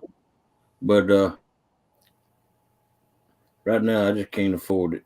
Now, if you hold on to it, yeah. After the swap meet, after the meetup, I can do it then. He said the swap. What are you swapping when you go down there? Where are you going for the swap meet?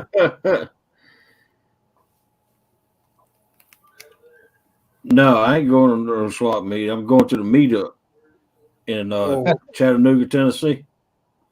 Big Mike's meetup, Big Mike's and Daryl's meetup. Chester Isn't Falls that the campground. same? Is that the same weekend as the Mendota trip? Yep. In May? Yep. Yeah, May 14th and 15th. Yeah. You know, the other thing I was thinking, Lance, and that's an idea that Freddie and Nina's might be coming through here on their way back from Oregon after their gold panning. We use Freddie as a transport. Give him a reason to meet me. Right. And he's picking up a bunch of stuff that I have left over from my laser engraver, and laser quality wood and stuff. So he was going to stop by and pick it up. But well, what else you got, Don? 70 years old. I start cleaning something I get in that mindset, if I haven't used it in the last year, that I might as well get rid of it. That's the way I am. That's the way I am. Melissa's It might always take me 5 years to get my garage cleaned. Melissa's always saying I'm willing dealing. Man, if you don't use it, there ain't no sense in it sitting around. Right. Yeah, I just hate seeing it laying around when somebody could be making good use of it. And somebody told me one time, I don't use all my fishing rods to go fishing since it's only a 3-rod limit. That wasn't too smart. She didn't. You went out and bought more. Huh? Yeah, you went out and bought more, huh? Yeah. Now I got 23. But I got reels laying around. I need more. I don't get rid of stuff like that though. Nope, never. You know, down in Texas, my mom, uh, she needed, she was short on money one time. She asked me if she could pawn one of my guns. Oh, Oh boy, boy. I said, wow. what?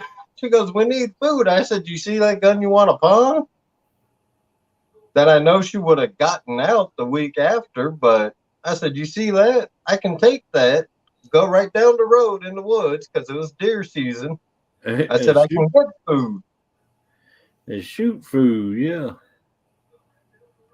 And my dad's over there in the background, just behind her, just smiling. I was like, yeah, you don't ask me to get rid of my fishing or my hunting stuff. No, that always comes in handy. Right. Man, Don, you got me thinking now. Well, I was thinking when you said you were going to a swap meet, I thought Melissa had convinced you to go down there. She could swap you off, and then she'd have a new depth finder for her boat. Oh man. Hey, did you hear Hogleg? One of them rod holders, I'm gonna paint pink and purple Do what? because I gotta send. I'm sending you 4 How rod much holders. how much do you sell them for, Lance? 15. Is she sending you $15?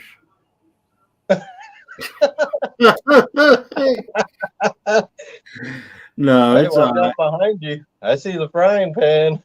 It's all right. Yeah, it'll be one of them will be pink and purple. It'll match her new Mad Cat rod.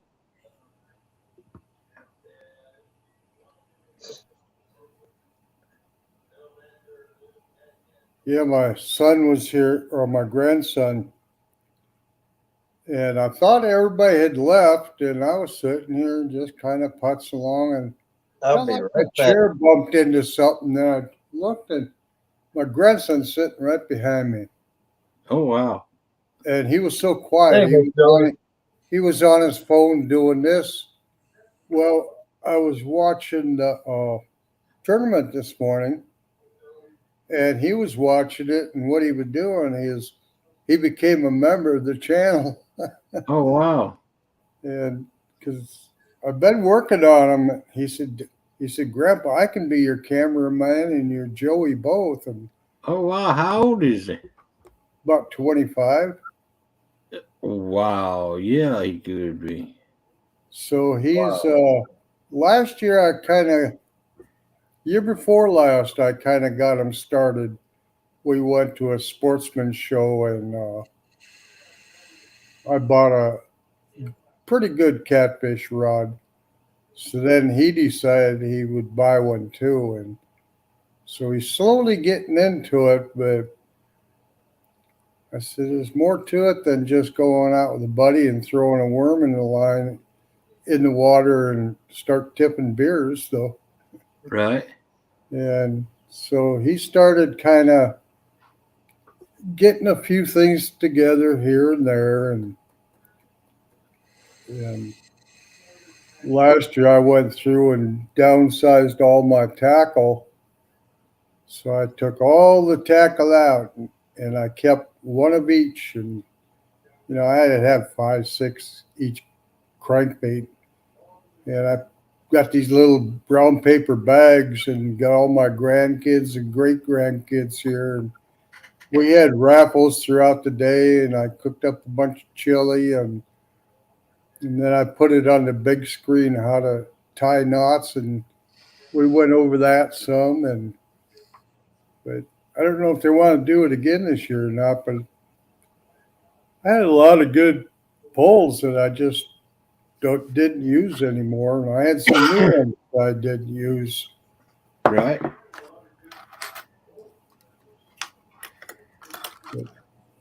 Oh.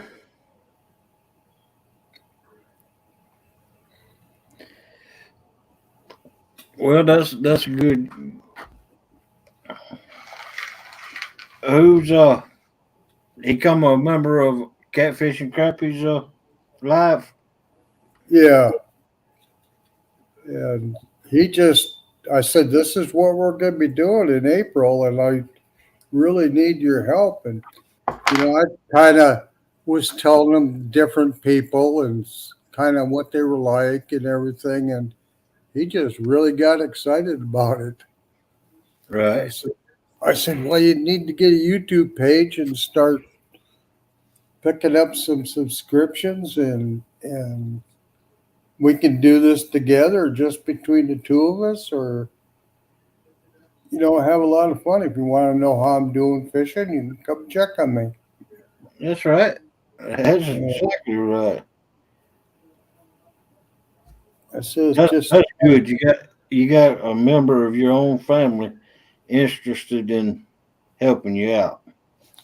yeah, my youngest grandson, he's 5, I think, and he's really into it too. He caught his first catfish last year, and they said, "Well, let him go," and he said, "No, that's my first catfish. I'm going to eat him." I don't blame him. Shoot. But, and he caught, I can't remember what it was, out in Puget Sound.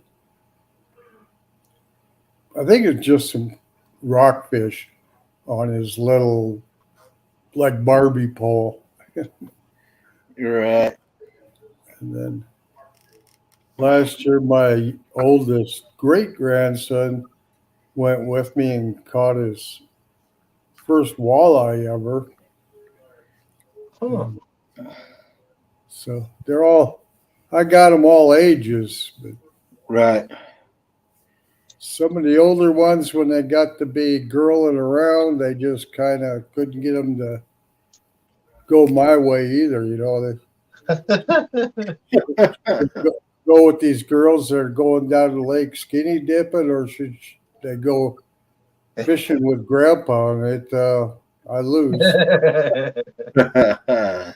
If you were my grandpa, you'd lose too. Well, you wouldn't lose now, but when I was younger, you'd lost. Well, there were a couple girls that want to go fishing, so they lost.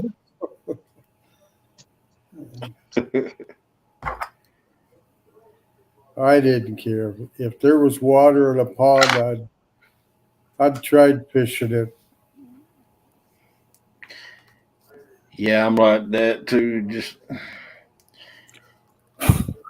heck, I'd have never thought Steve Adams would have been the one to fish in a mud puddle, but doggone if he Yeah. did. He caught a fish. Hey, when you want to go fishing, I mean, gave that fish road rash, but he got him. Yeah, Melissa, that was John and Kimberly's feed tonight was pretty good. yep, I was in there. I Yeah, don't know. I don't always get notifications. Sometimes it'll pop up a notification and they've already been live for a period of time. So right. kind of have to just keep looking around all the time. You know what's weird? I got a notification that Carolina Real Screamers was live, and they was already done. Yeah, I got it after the fact. yeah, because I went to check on it. And same way, they were already done. I got it. I was in the orders for about the first hour, I guess. Then I got the notification that they were live, and then so I went over there and I was over there for about 30 or 40 minutes. Then I came back to John Oilers. Just in time, too. Well, if I would have won just in time. Uh, yeah, I won a poll from. I felt guilty. Can't resist trying, and so the whole time I was thinking, well, and the first time I was down to, I think I was in the final four, but I was thinking, oh, if I won this, what was I going to do with it? Melissa got down to her and it was the last two in it. Yeah. And it won. And then I thought, well, I'd like to gift it to somebody, but I wouldn't. Well, Don, Voodoo. Don, if you ever win something that you don't know what to do with, think of old Hog Leg. As Steve Adam calls him, Hoghead. You're one that popped in my mind. I'm just an old poor boy.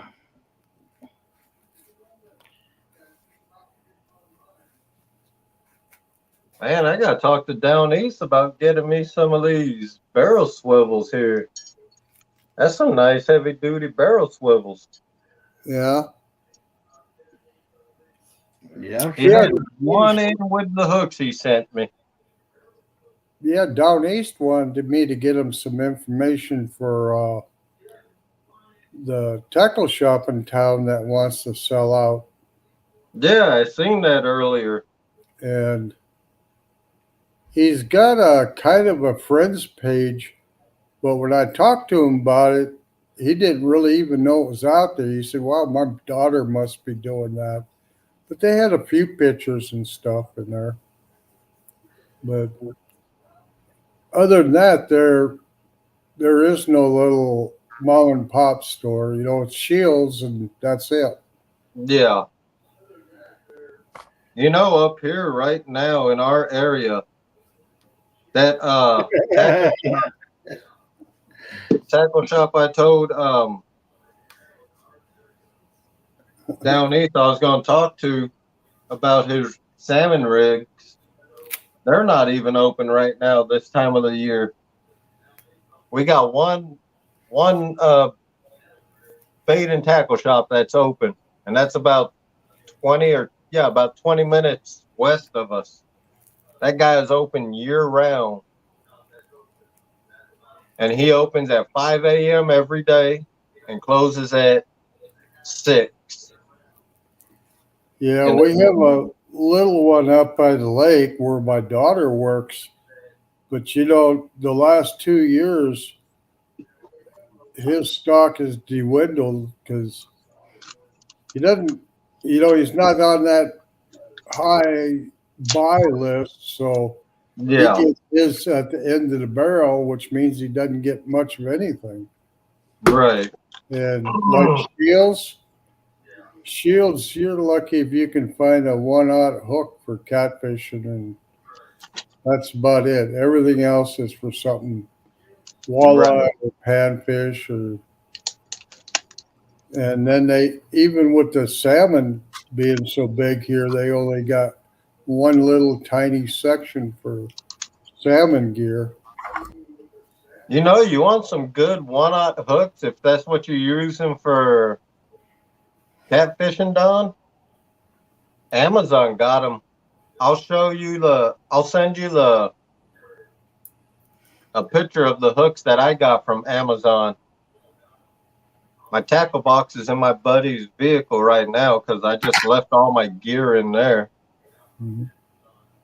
But I'll send you a picture of the brand of hooks that I use from Amazon, and they're like $8 for 120 hooks. Yeah. And they're good hooks. I've used them before, but I didn't know Amazon had them. I used to buy them from a store, but I seen them on Amazon and I bought 2 packs. But they're 120 hooks for like $8. Yeah. There's a no knot snail knot. Is that a no knot snail? Yeah.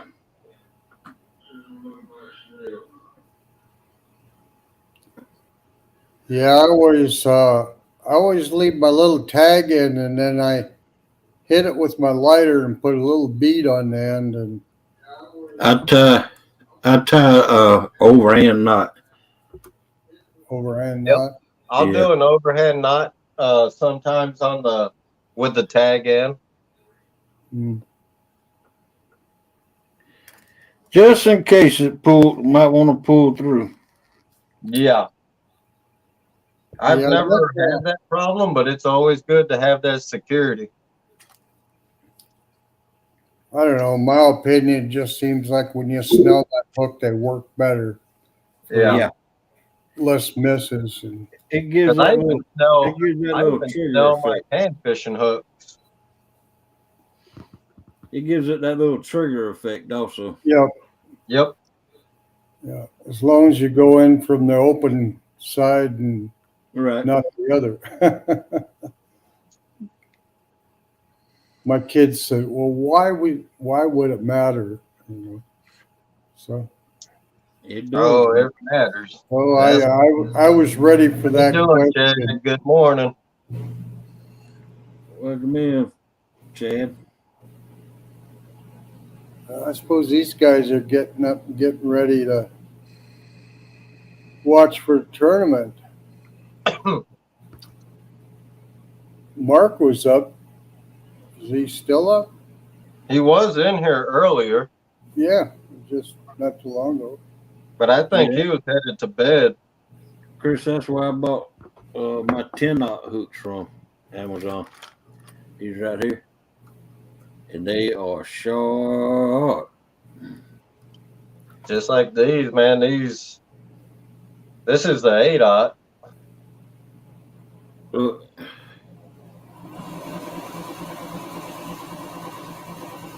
Yeah. and they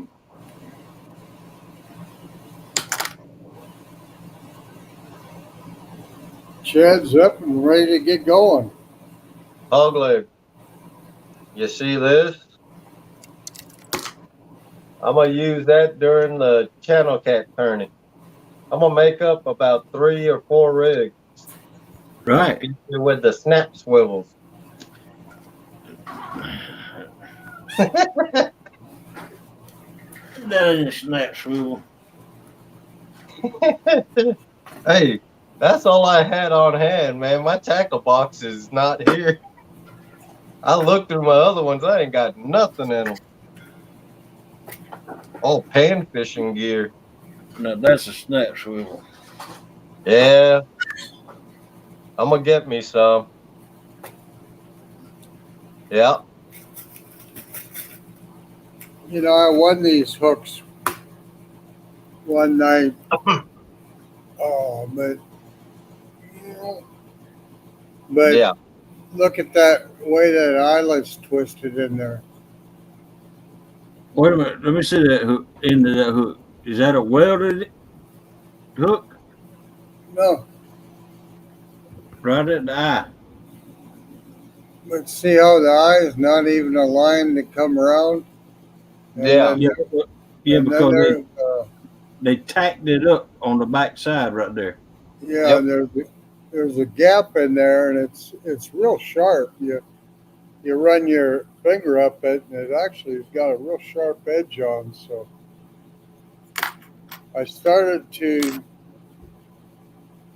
tack them up, but I don't know if you can see that. Not really coming out that clear. Let's see. Get you on solo layout. There you go. Yeah, you can Yeah. see how high it sticks up.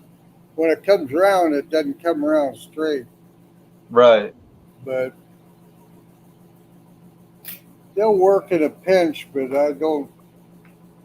What brand of hook is that? I don't know. But I'm not gonna snell that type of hook. I Yeah. had them cut off right there where that gap is or whatever. With those, you'll probably be safer doing a polymer. That's probably what I would have did. I use That or I was thinking, Chris, I use number 6 Aberdeen for my panfish. that or running a soft bead on there first and Yeah. And pushing it. Oh yeah, I still use the Eagle Claw for panfish. I use the number 6.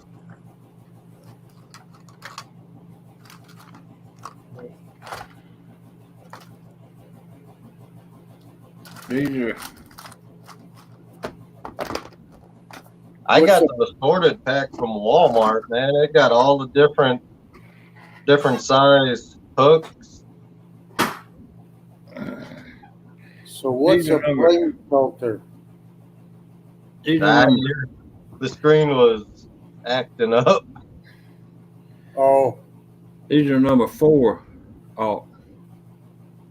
circle hooks right here. That's what you use for a channel cat? That's what I'm going to use this year. I All right. normally use 7/0. Ouch. I'll probably be somewhere in that 1 to 4 until I start finding some of the bigger cats. You know, my biggest cat I caught last year. You know what I caught that on? A one-eye Gamakatsu. Yeah. This is a 7/0 Yeah. Eagle Claw. Mr. Sprinkles.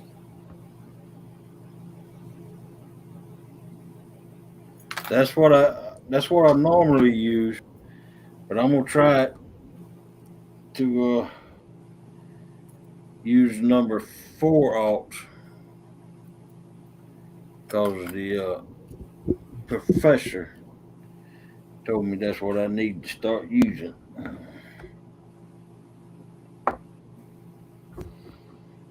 You know, we got a 3-rod limit here. I run 3 different size hooks on each. I run a different size hook on each rod. I run a 1/0.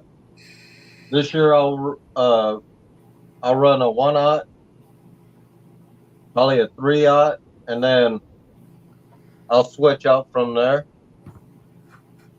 I'll go 7 and 9. Got some 11/0s too from down east. Like the hooks I'm tying up now, they're 8/0 from down east. When he sent me that box, he sent some that he didn't have rigged up. No, that ain't no green screen Don ours got because he walks all the way to that wall back there, Yep. that garage door. It's not a green screen. I remember the first time I seen him sitting and you had that green screen on. I was like, man, this guy's got a nice house. Yeah. Nice Yeah, grand if I piano sat in the real still, it background. didn't flicker.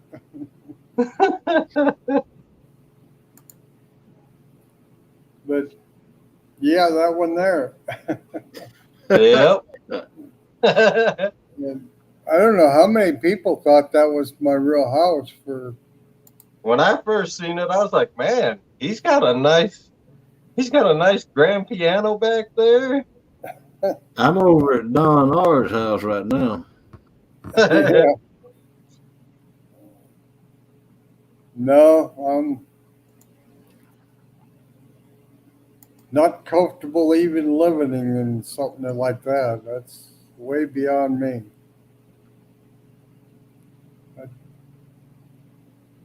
You know, I knew a guy in Texas. This guy had the money to live in a fancy house. You know what he lived in? A single wide trailer. Yeah. Oh yeah. Yeah, when I transferred to Virginia, all the guys I transferred with, they went and bought these big houses, and most of them went to Virginia Beach and everything. And they kind of laughed at me. I went to Suffolk, Virginia, and I bought this 100-year-old. It was a one-bedroom house, and then they added on one bedroom to it. And boy, I tell you, I enjoyed that so much. It was small, but wasn't fancy, but it had 3.5 acres, and I had a little barn, and Yep. I had all kinds of chickens and ducks and geese and 3 big gardens, and I just enjoyed that. 'Cause, Yeah, when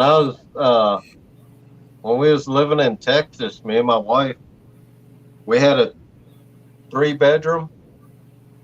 It was a 3 bedroom house. We had 2 acres. We had chickens running around, and man, it's a nice property. yeah, about 2.5 acres of it. Only the stuff immediately around the house was mowed and stuff. And so I bought a John Deere lawnmower with a little diesel in it and a zero class 3-point hitch. And over the years, just kept working it down where I had to mow the whole thing. But I enjoyed it. Yeah. That's where I want to live, is in a van down by the river.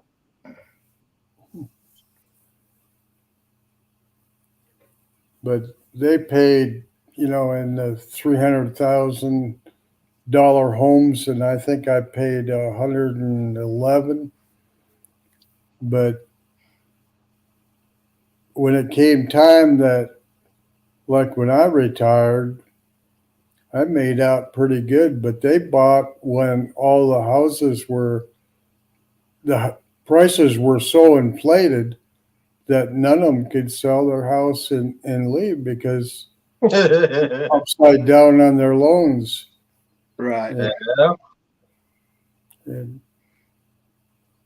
one guy had got into where he couldn't sell his house for like 2 more years for some loophole somewhere. But Wow. they all were excited about having the money to do this. And Living off government cheese. Oh, man, you too, Chris?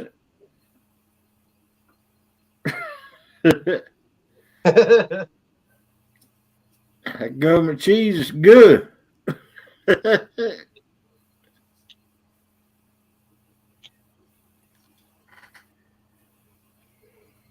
why would you think that is what I would look like, kind of house I had, Melissa?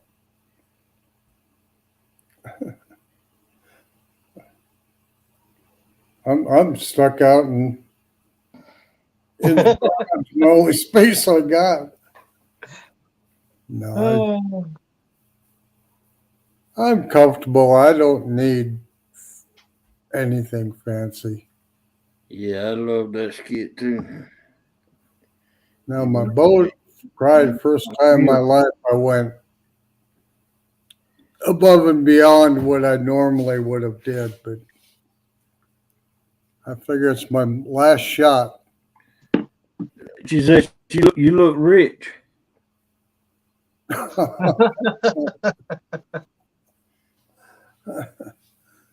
Got rid of all the kids. That helped.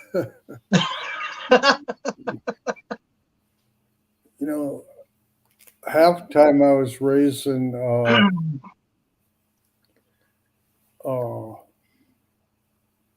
my grandkids too, and took me forever to get them out. And I think they're out for good this time. I don't foresee them coming back in the near future.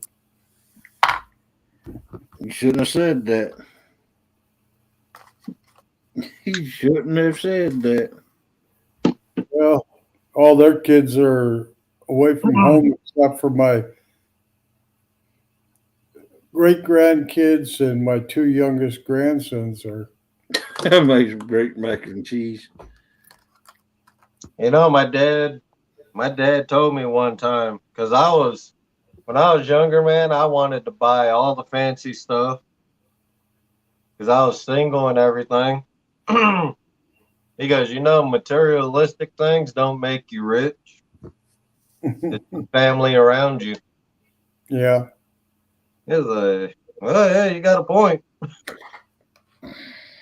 Well, I see my kids are, as their kids were growing up, they got to do things I never could afford to do for them. So that makes me happy. And they're doing stuff now that I've never been able to afford to do. But with the military pay, we just didn't have a whole lot to do vacations and stuff like that. Right. Yeah, man, I lived in a single wide mobile home also, Chris. It was let's see how long I lived in it. 5 years, I think, and then I traded in on a double wide and 2 acres or almost 3 acres of land, and I lost that.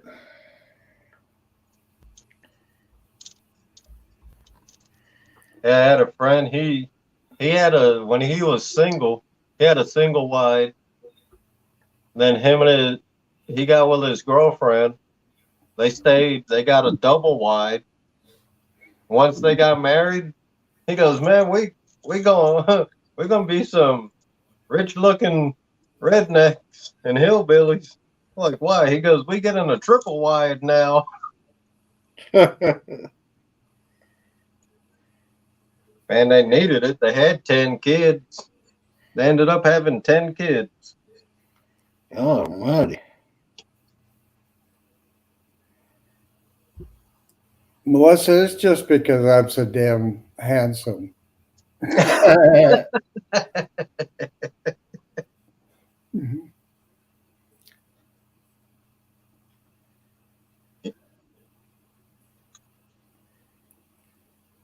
Yeah, it's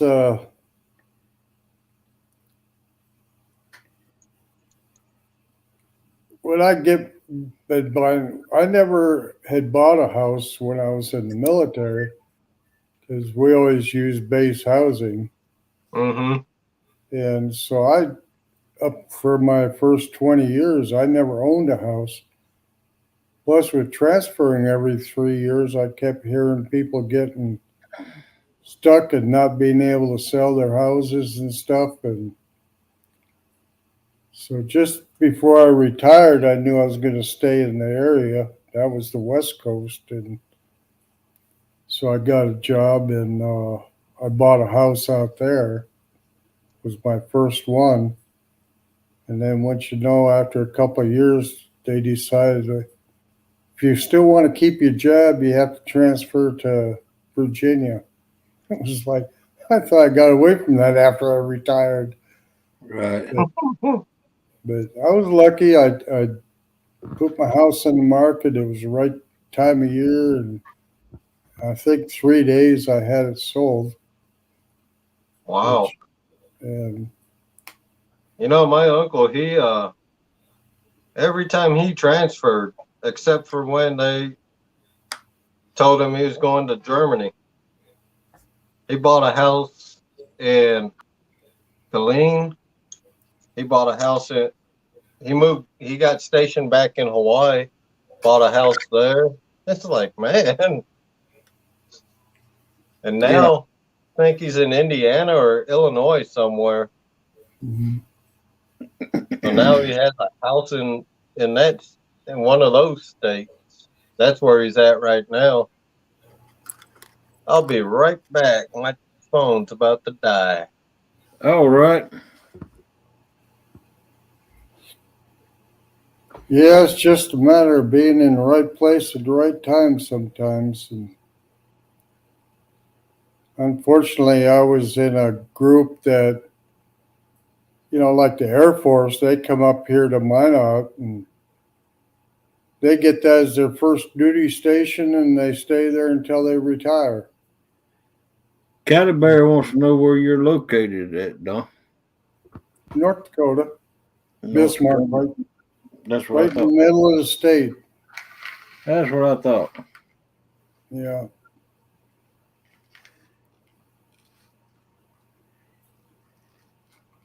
Yeah. I lived in Double Wide, and Melissa was the queen of my Double Wide trailer.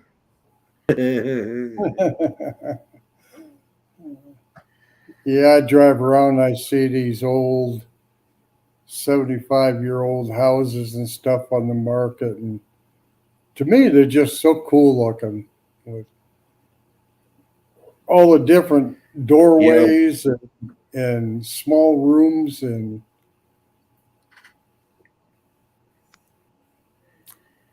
they're just kind of cool. But then a lot of them back then, people were raising 5, 6 children in these small homes.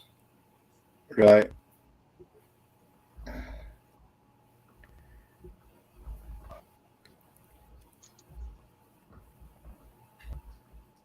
Oh boy. Welcome back. Yeah, it don't help. I don't got well, I got an outlet not far Oh. from me, but I ain't got a charging cord long enough. So I use my charging pack to keep my phone charged while live streaming at the house. It don't help when the other person don't put it on to charge it up.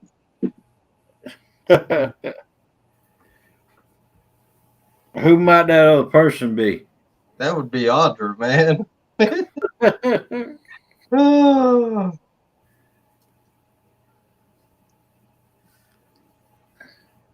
Did you see her drawing earlier, Hogleg? Yeah, that was nice. I seen a couple of them.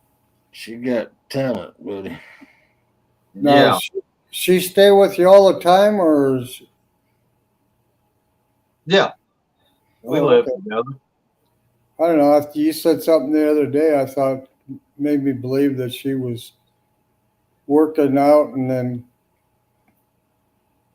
coming back or end of Nah, the work week or something. Or so many people doing that anymore. But nah. We live together. She don't even work because she can't. She's on disability. oh, Yeah, which is when I first got into the community. Actually, last year, she was really bad off. mm, Her health wasn't good at all. Doctors didn't know what was wrong with her. And come to find out, she's got congestive heart failure. yeah. Wow. But she's doing good now. Listen up, hog legs.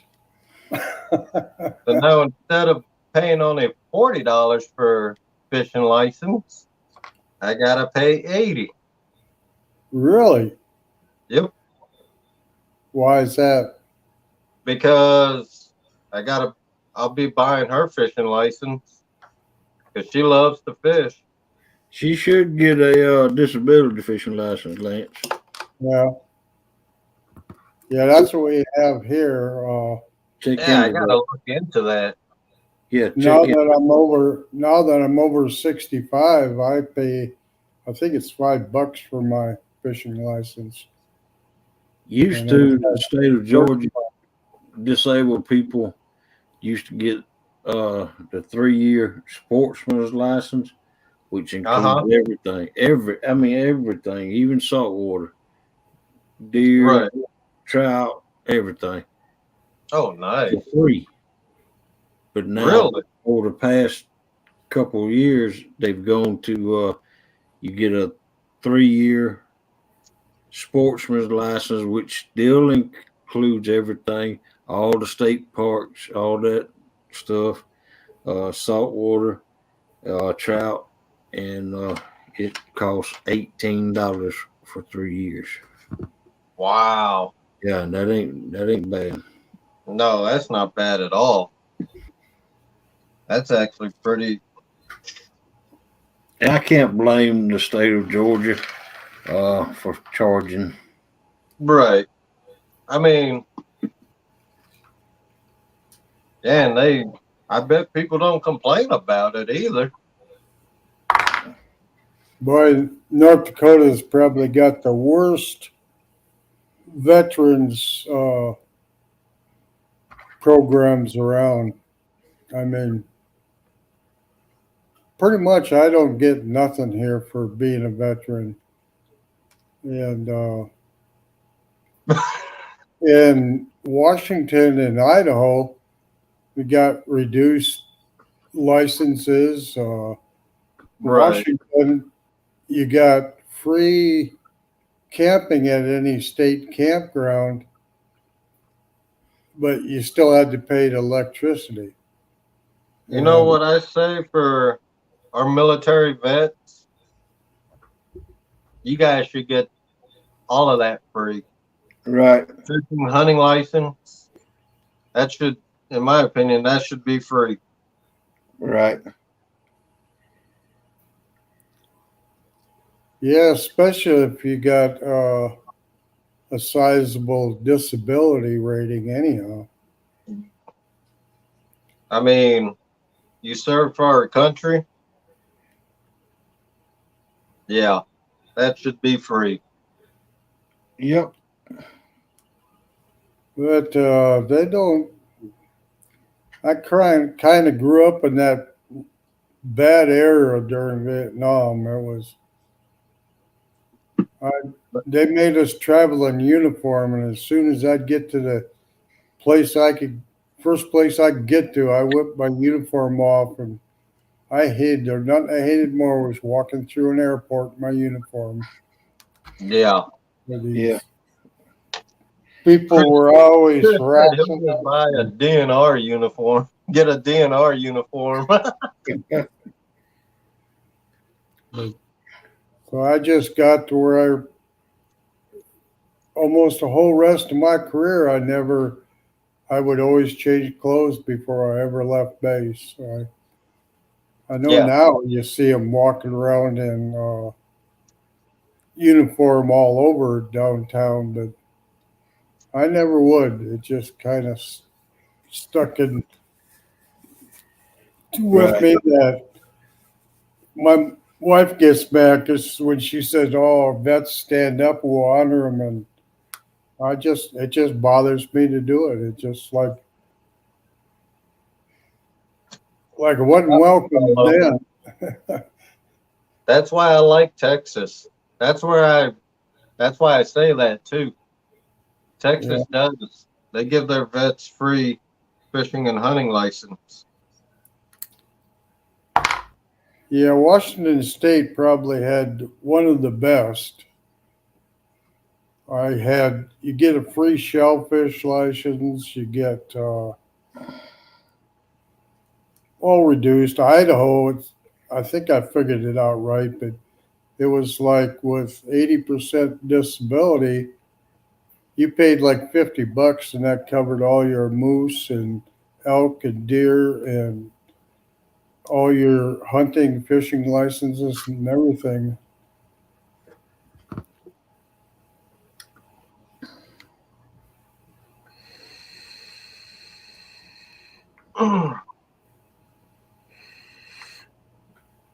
Yeah, I registered for the draft and my number was 365. So I would have never had to go anyhow. But pretty slim chance of it anyhow. But I wanted to go right out of high school, but I wasn't 18 and my mother wouldn't sign for me. My uncle, Well, my day. served in He went to Nam 3 times. Yeah. He got drafted the first time. The second and third time, he volunteered to go back. Mm. He was in the Navy. I think he My retired dad, after 20 years. my dad would have been 78, I think. Yeah, and he he was a Marine recon, and he served 2 tours in Vietnam, and he served over there when they was using all that Agent Orange, and Uh-huh. that's what got him. Really? Yeah, A couple of my friends have been gone a long time already from that. he died in 2008. Yeah. Wow. But I tell you what, he did not wake that man up. You let him wake up on his own. I bet you did. Did you learn that the hard way, hog leg? Well, no, I don't know. Yeah, I kind of did. I just known it all my life. And you know what? He never would talk about it. Yeah, there's Never would. something like that. But he had a best friend that lived in Chattanooga that served with him, and they they kept up with each other for years after that. And just about every year he'd go up to Chattanooga. We'd go up to Chattanooga for a week, and my dad, and that man that served with him. I don't remember his name. I think it was Chuck. They would go off, and we would stay there at Chuck's house. Me and Mama and the 2 kids, our two, my 2 siblings, Mm-hmm. and they would go off for the whole week by themselves. I don't know. he's got pictures of it, but Everything back then means so much different to you than what it does as you get older. But I was just thinking, if Melissa thinks I have so much money, maybe she'll have to grab you and come out here and check it out.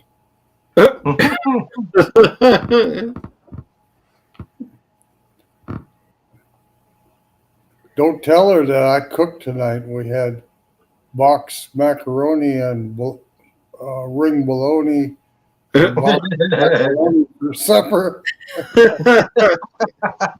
Oh man. No, I love cooking. I just wish I had enough cook for to make it worthwhile to cook something. That's Melissa. She cooks like she's cooking for a whole family still. Yeah. My brother said my mom still does that. I was like, kind of does, man. She lives with you guys. My brother's got 2 kids, his wife, and then our younger brother lives with them.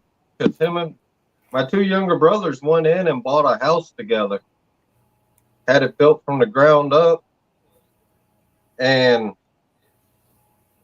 that was after our dad passed. So they told my mom just move in with them. Now they're taking care of her.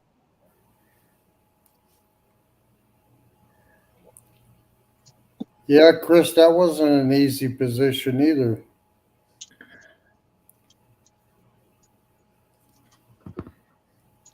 Yeah, my wife's uncle he was a Marine, and he got sent home from Nam because All they know, nobody knows the story of how it happened or anything, but his leg got crushed. That's all they know. He won't talk about it. Yeah. My dad, Sometimes people would come back and they'd talk about it, and nobody wanted to hear it, or they wanted to chastise you for talking about it. So a lot of people just kind of, but I said, we never had it near as bad as these people that preceded us in World War One and Korea and World War Two, and I said, man, to me those were the real heroes. They, right?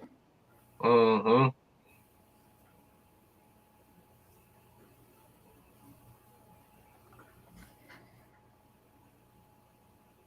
That's Yep, right. I heard Fred We Uncle's need in to the talk book. about war. Good morning, Jello. Must guess I Hey, Jello. Good didn't miss morning. it too far. Missed you.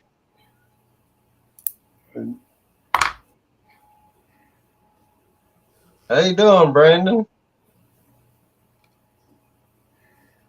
Oh, Nah, bro. we pulling the boar's nest hours tonight or this morning. Well, I done Snell's not tied. Three, four, 6, 7. I done 7 now.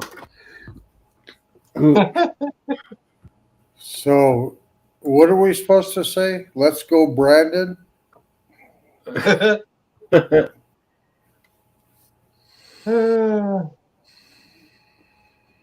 Yeah, he'll be coming up during the salmon run. Yeah.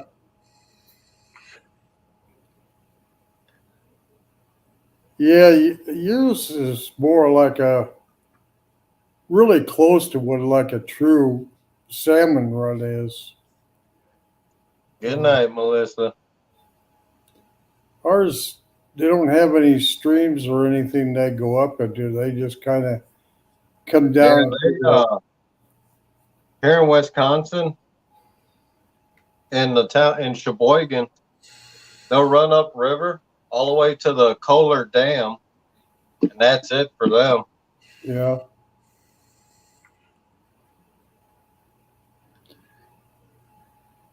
Here they kind of come down to the dam area where they were released and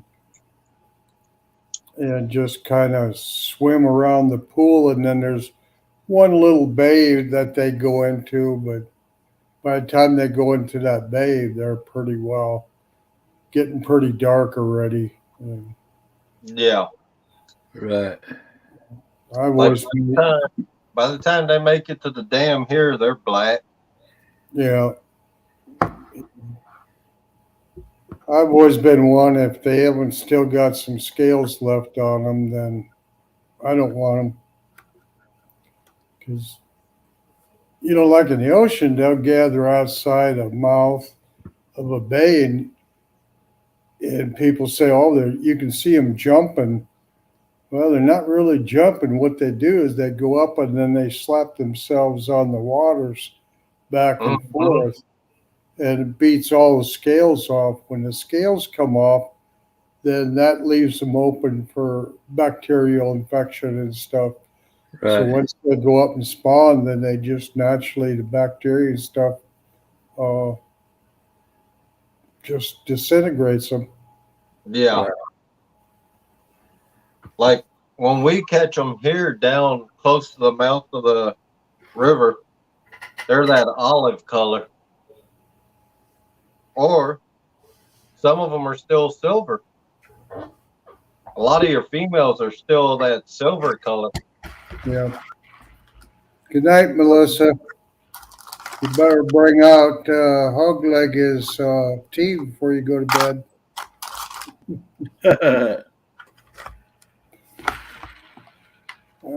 She might bring it out and dump it in your lap for that one. Probably will. Probably will. How many did you say you tied, hog leg? 7. I got 11. Fitting the tie at number 8. I got something against having an odd number.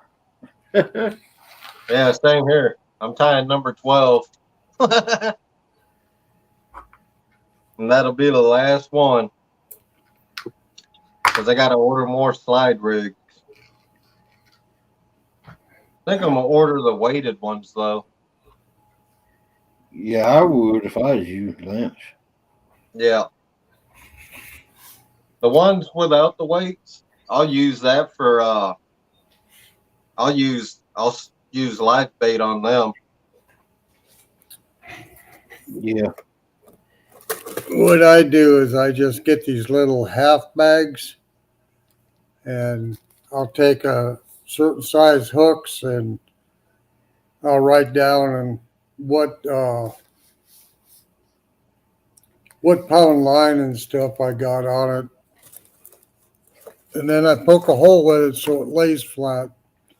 Right. Mhm. So I tie some up just to be my anchor drops, some with just a hook on it, and then makes it a lot faster to put them together when I'm on the water. Make a few rigs, but never know what I'm going to use till I get out there.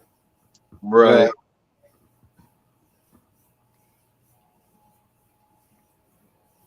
I got these slide rigs. I got Santee rigs. I got Carolina rigs. Just keep a variety of them.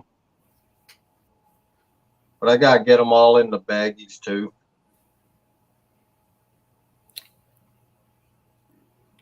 Yep, up until a couple, well, not even a couple years ago, I would use a number 4 hook,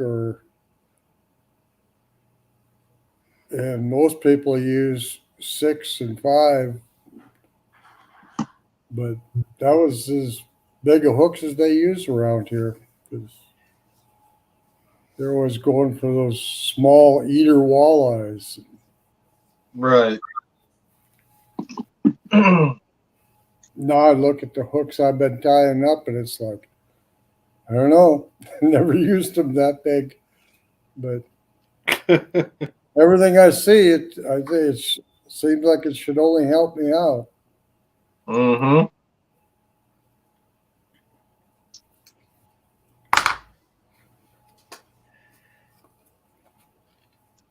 What I need to be doing is tying up a bunch of streamers for my fly rod. I haven't did that in a long time, but I'm hoping this year I can pick up some real nice rainbows and a salmon or two. That's number 8. And I'm Just done. anchor the pontoon and lay it out there in the current and let it go as far downstream as I can and cranking it in slow. You know, that'd be a nice live watching you on your pontoon salmon fishing. Mm. Yeah. See how you guys do it up there. Yeah, they all do it pretty much exactly the same. And you know, I want to get out. In Washington State, I always mooched for them. I didn't troll for them out there. Mm-hmm. We'd float with the incoming, outcoming tide, and then we would put a buzz bomb or about 3 foot behind it, we would put a herring, and we just drop it down and then pick it up as high as you can, and just let it free drop, and just keep doing that as you're drifting.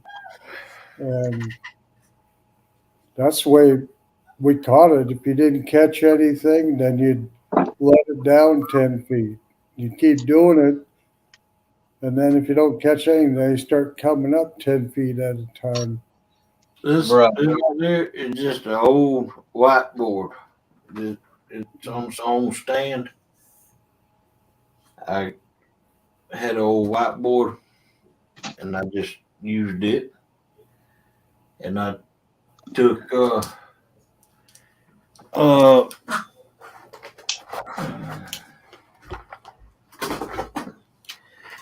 packing tape and rolled it up like this and put it on the back of the sticker. It sticks. That's what I did. I got like 40 something stickers, 40 different stickers right there, and I got 2 more, so I got like probably 42 stickers. And I'm making a new video.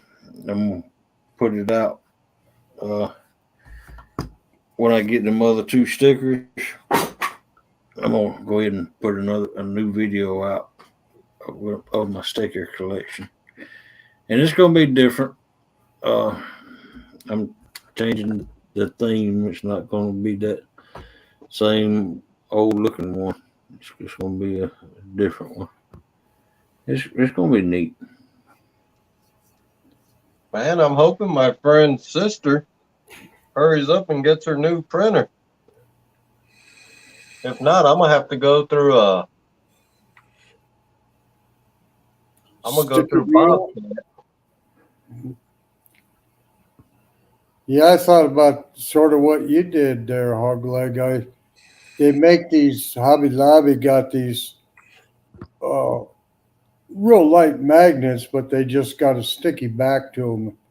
And I Right, thought, well, stick it on the back of the sticker and put it up there, and that way I can move it around. But right. and That's what I'll probably end up doing. I mean, because I don't want to peel the back off of the stickers and stick them to the board. So I might just go. I don't know. Just this seems to be working out fine right here. The way I do it too.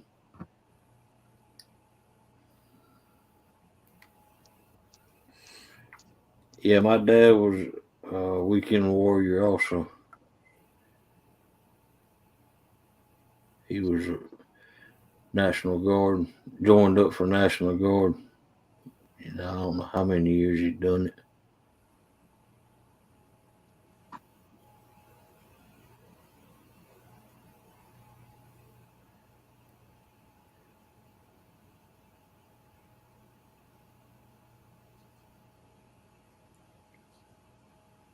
Wow, did you see what Ernie Brown said?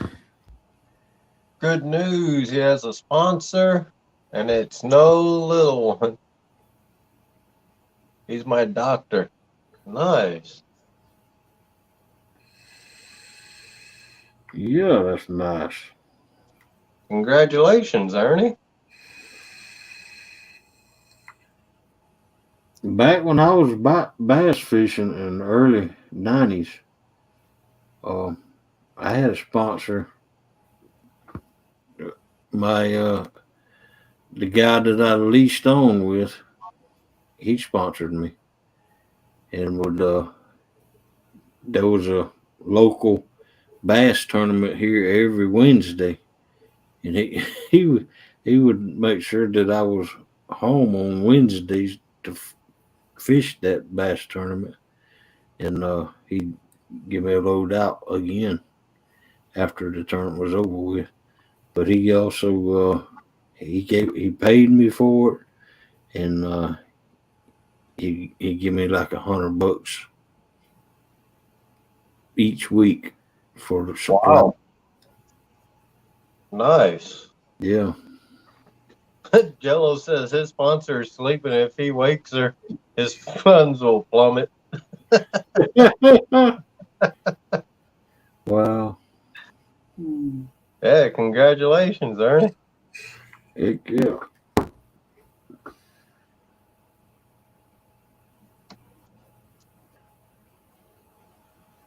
Yeah, you know, you don't want to let him know you need a motor this soon. Hey, little man. Hey, little man. Come on. This is the old Chihuahua.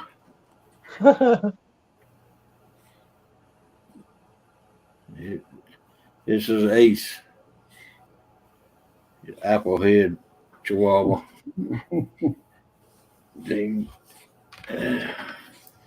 he's supposed to, Bonehead. Mine's about that size too, but he's a schnauzer. he's 14 or 15 years old. 14, I think.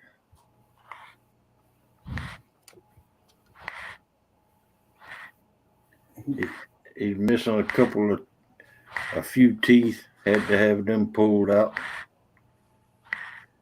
But this dog don't eat nothing but chicken quarters, boiled chicken quarters. That's all he's ever ate all of his life. Really? Yep.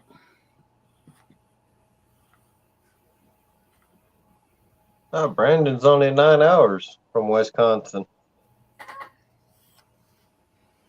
I told you, Brandon, if you want to come up and do some catfishing up here, let me know.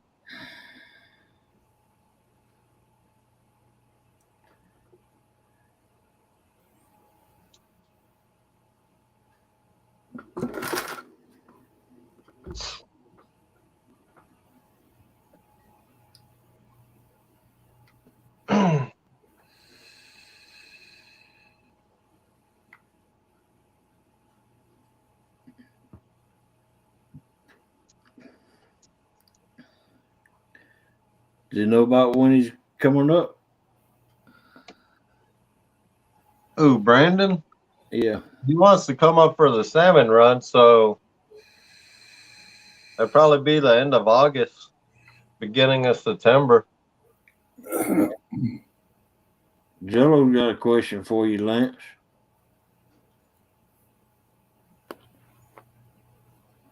If he got the. Yes, I do. We actually fish. We're going to try there because that is just west of Oshkosh, Wisconsin. It's about an hour 20 minutes from us.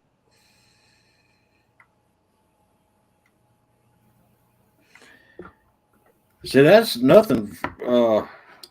That's actually one of the lakes they had the Battle of Bagel on. That was one of the lakes they could fish on during that tournament.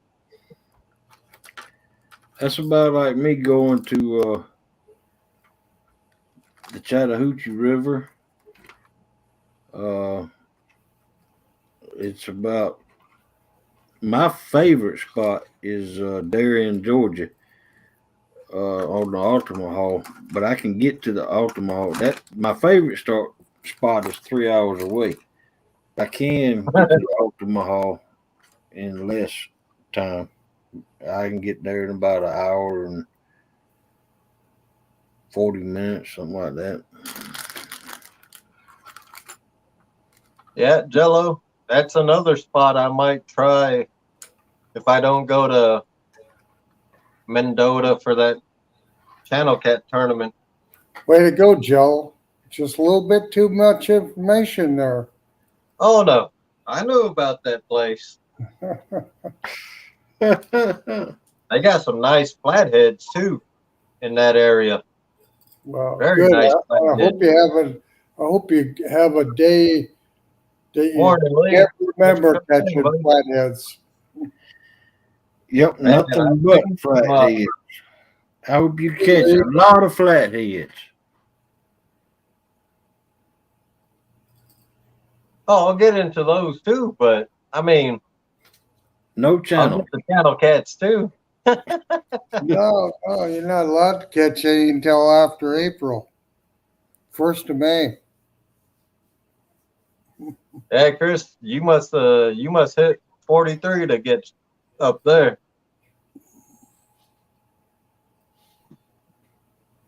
Means you got to come through my neck of the woods, man.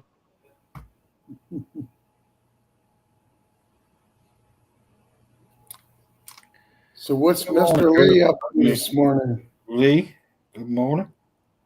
Yeah.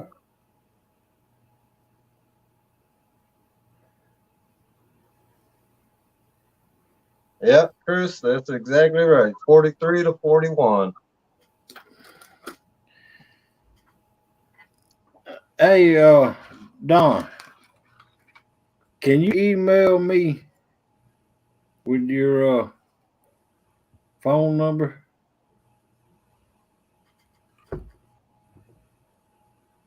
Yeah. Okay, hoglegcatfishing@gmail.com. I thought I had it, but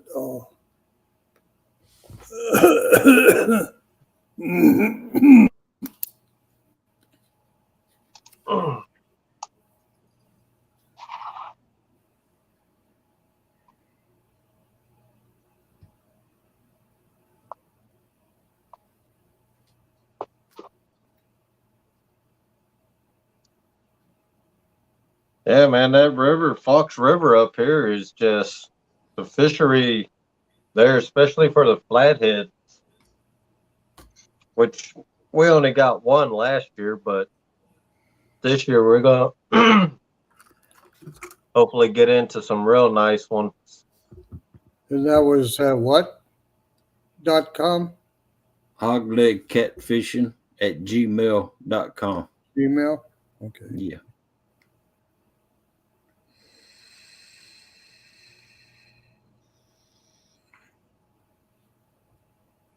Yeah, we got all kinds of good water up here, man. The rivers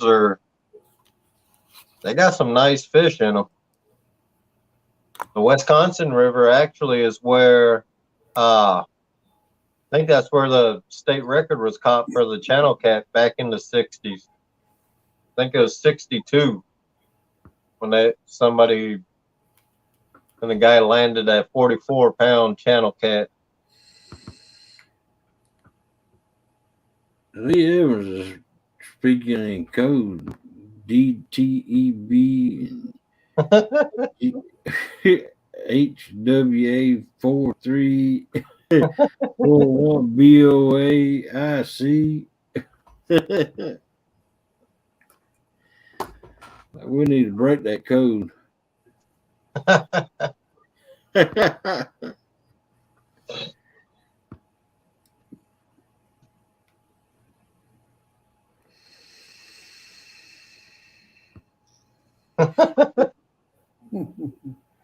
No, I've been in the garage ever since we moved here.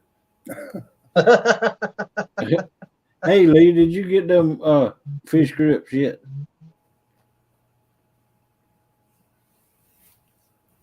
I've been meaning to ask you about that.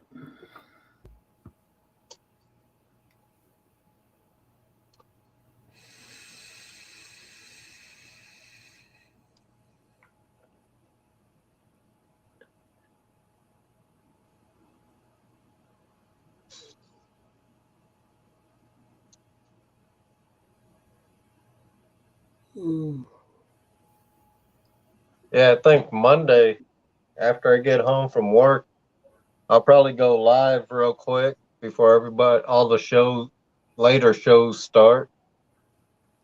Supposed to be getting in my new light. Yes, sir. Daughter used them yesterday. She woke me 2-1. No problem.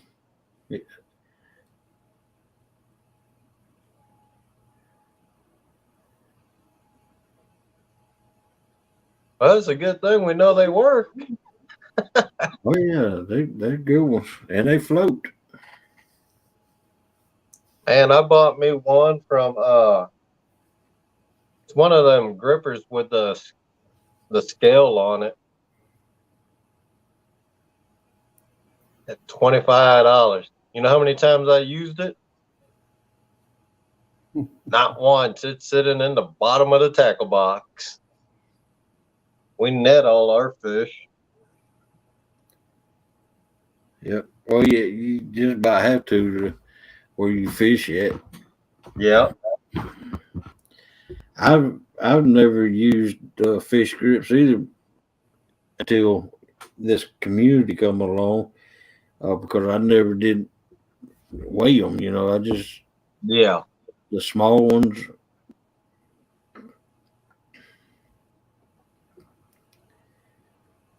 She got a new PB about 3 ounces. Oh wow, Nice. wow.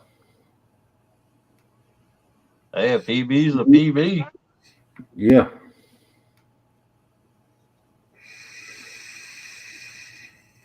So what's her PB now, Lee?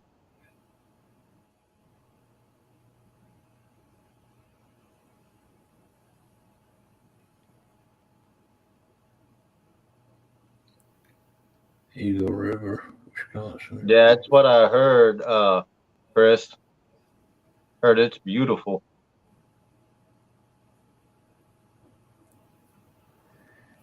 You would thought it was 30. It was about 30 pounds. Well, He's talking about his daughter, right? No. Yep. yep. Okay. I've never used those fish grips either until this community right here come along because I never did weigh the small fish, and then when I did, I was one of them that just stuck it in their gills, Yeah. flap of the gills. Uh-huh. People say you hurt them like that. If you grab them in the right spot in Right. their gills, you ain't gonna hurt them. No. Because I've released many a fish holding them like that and watched them swim off strong.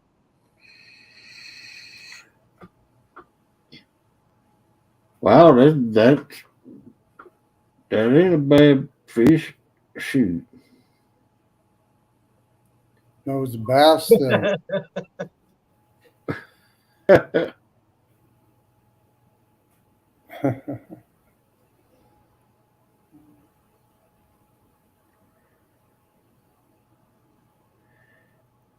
Yeah, I have one of them scales, spring loaded zip codes too. But I got one of those new Dr. Meters I won in giveaway, I think. I got a mini crane scale. I like them Dr. Meter scales because they lock in fast. As soon as the fish stops moving, Yeah. it lock in. Yeah, that's why I like my I went with the mini crane scale, man. It locks in like you said, as soon as it stops moving, Right. it locks in right then and there.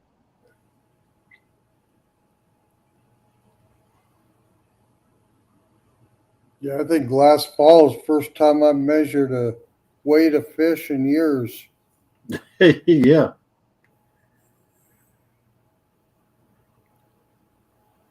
So I guess Yeah, I didn't weigh enough fish either. I mean, we weighed them, but Unless it was a big one. yeah, if it was a big one, that's when we weighed it. But Yeah. other than that, we never did. Now it's like every fish. Yeah, I waited because these two young guys that were helping me that day, they were the ones that wanted to know how much it weighed. I didn't, never really even thought about it. I felt stupid weighing that little bitty channel cat that I caught in my video 2.26 pounds. About like Jody did today. Yeah.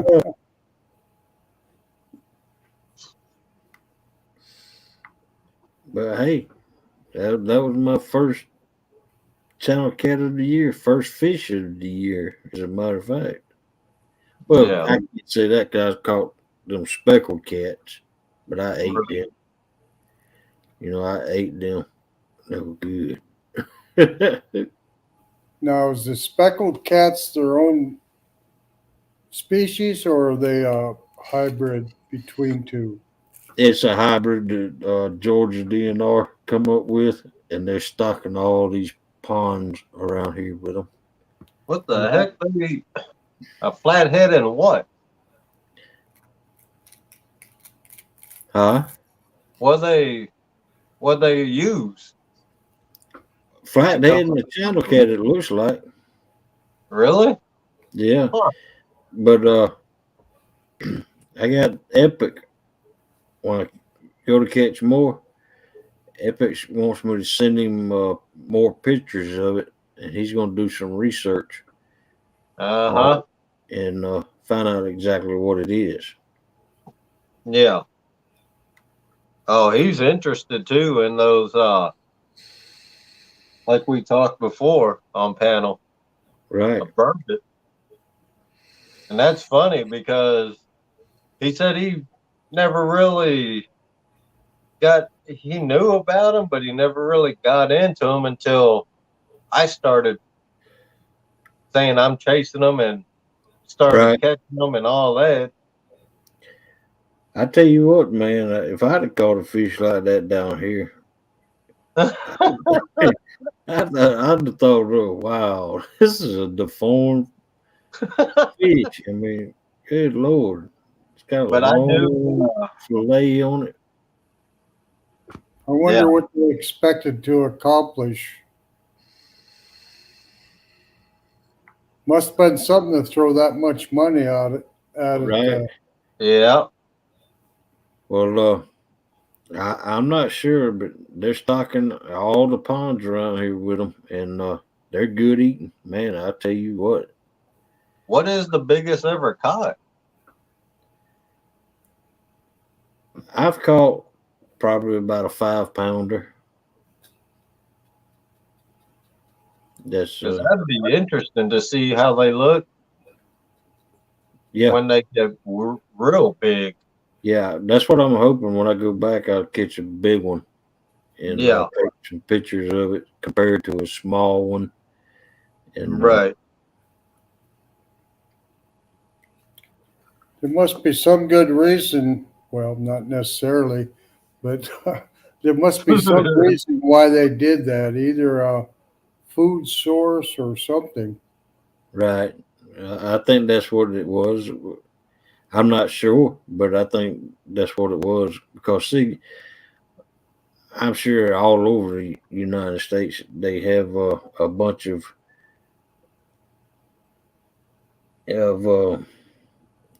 catfish rodeos, Uh-huh. and that's what Georgia is known for is the catfish rodeos. You know where the little kids go out there and catch catfish and all that. I mean, Cheehaw Park's going to have one March 23rd out there, catfish rodeo. Morning, Dave. Down east. Good morning down east.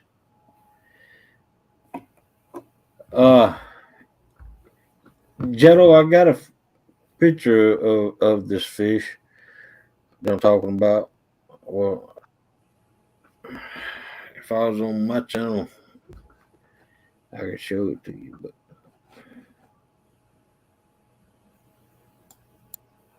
let me see if I can go get it.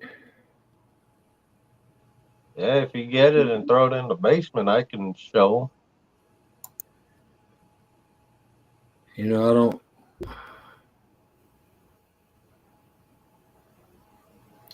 So it probably a fast producer and fast grower if they're putting Right. them in ponds for kids to catch.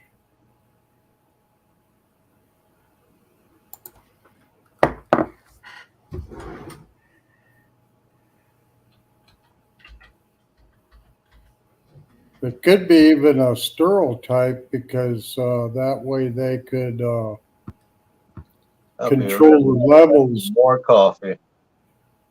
closer to where they wouldn't reproduce, and so they knew how many were in there and how many get caught, and so they know for stocking next year.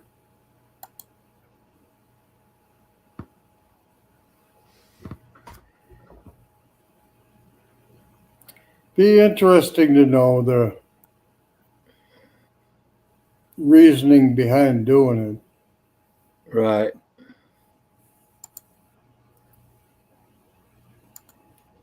Yeah, uh, state stocked all those Xanders up here, northeastern corner of the state, with in a lake, and they did one and let it set for a couple of years and found out that that wasn't a very good thing to do, so they didn't stock any other lakes. But the Xanders are like a walleye on steroids, very Right. aggressive, and they get a lot bigger than what a walleye is.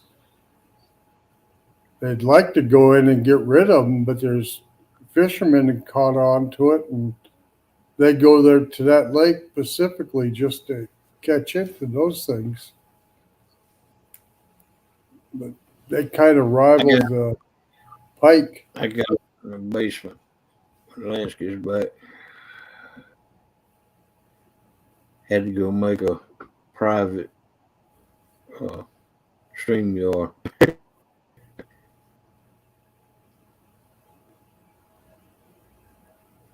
I thought that I didn't know that it would be so interesting to people, but yeah, I want to get a lot more pictures of it, and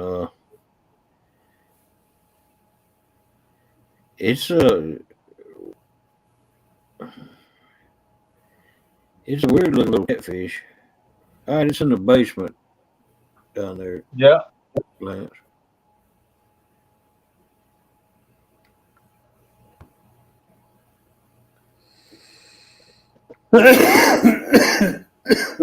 Let's see. Make it full screen Yeah, if you can. that's it right there. Yep. That is It's a got a neat flat, looking fish, man. yeah. It's got a flat tail. I mean, a flat head tail on it. You can tell that Yeah. straight across.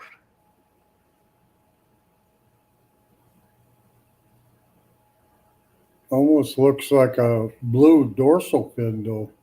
Mm-hmm. Yeah. That's what I was Yeah. thinking. I wouldn't think they would cross it with a channel if they wanted something fast growing, but who knows what ideas they come up with and why Yeah. they did it. Yeah, Yeah, it exactly. definitely Camouflage does. looking channel. Sometimes they have good reasons for it, and sometimes they don't, but I think it's all better left alone. Right. They found out how to make the love bugs, the government did. You know what? Do what? I said they found that out when they made the government made the love bugs. Mm-hmm. And you thought the burbot looked weird. One of our Well, they're right breeding there. stock, heck near that colorful though. Yeah. It's of all of them, none of them look the same. Yeah. Yeah, because if you see like that big one I caught here in Sheboygan, that 8.9 pounder, compared to the colors from the ones we caught down in Port Washington, 30 minutes from us, totally different colors. Right. Because up here the river is muddy, and the marina and harbor there, it's clear. Well, you know, let's see.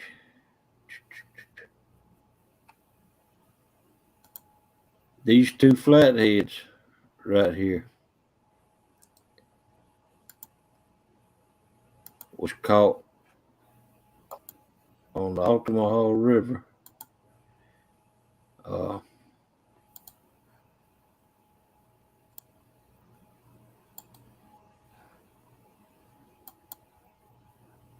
At about the same place.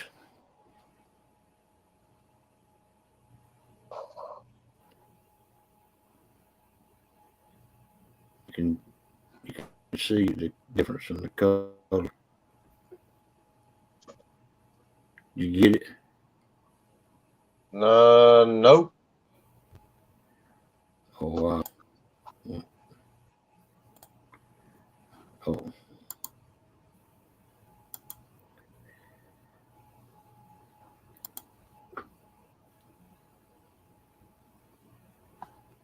So Lee, do you go live on Sunday mornings? I don't remember.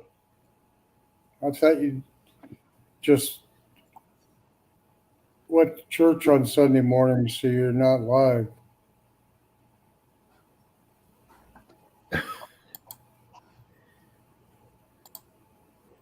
You might have already just popped in before. He said he went for coffee. Oh, did he? Here we go.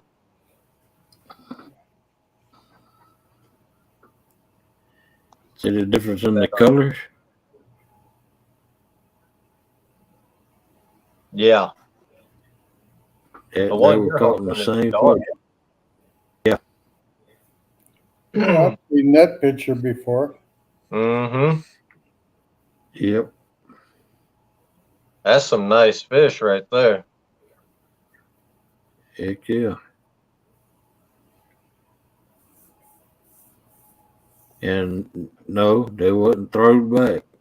They was part of a fish fry with Luke Bryan, and his dad. Oh, wow. Yeah, that's what me and my buddy went out was doing for about 2 months, catching fish for the fish fry.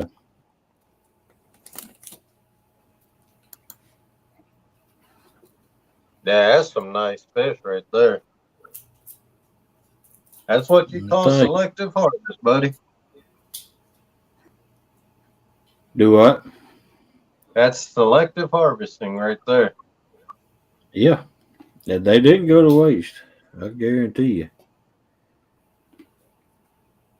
You guys eat the belly meat too? Yeah. Yep. Sure did. If you know how I've to had, select, yeah. clean them, that's good. Mm-hmm.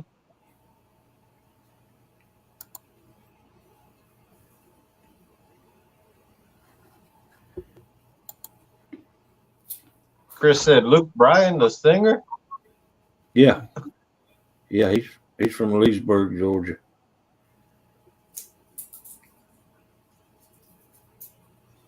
which is right down the road. Yeah, Chris, that's his friends in high places.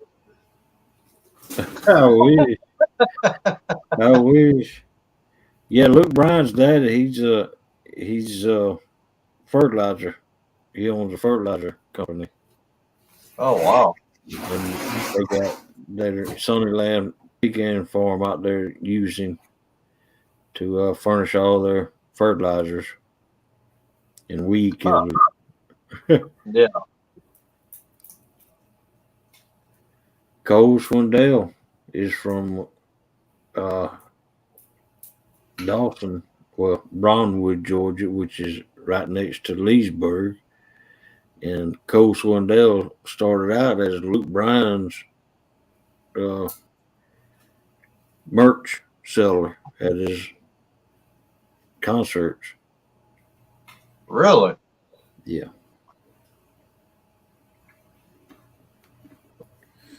You know, there is a lot of country singers from Georgia.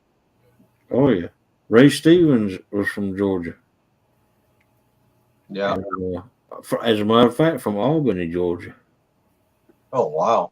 And Ray Charles Yeah. was from Albany, Georgia. And there's been a bunch of people from South Georgia. Uh, Trisha Yearwood was from Georgia. Mhm. Uh, Yeah, now she got her cooking show. yeah. Zach Brown is from Georgia. Oh, there's a lot of them. Yeah. Georgia. We had Lawrence Welk. Oh man, I wouldn't admit that. Good Lord. I remember that show, man. Back in the day when I was about 10 years old, ooh, he come on every Sunday night. And Yep. my parents would watch him religiously. The bubbles.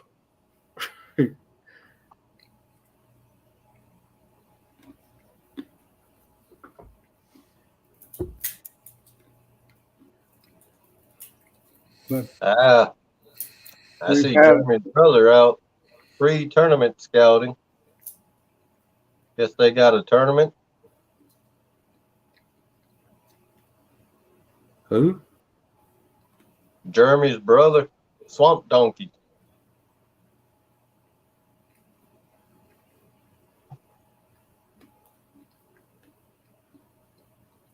What did you just say? Jeremy's brother is What out. about I guess. I guess they got a. They must have a tournament coming up because he's out. They're out pre-tournament scouting. oh wow.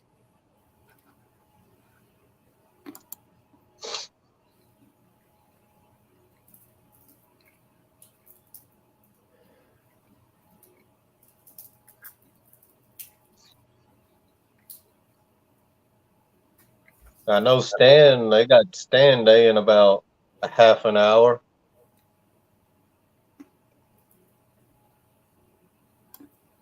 Wonder if they'll be out fishing today.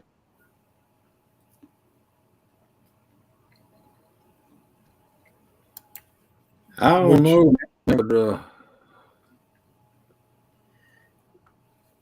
I believe I might need to go get a little nap because our oldest son's coming over here today, and All righty. Yeah, I'm about to end it too. he's Finish our a cup oldest. of coffee and probably lie in bed for a little bit. Our oldest son, he's a vet, and he's one that went over to Iraq and he come back with mental issues, PTSD, and all this, and he's getting better. He doesn't like 4th of July still. Yeah.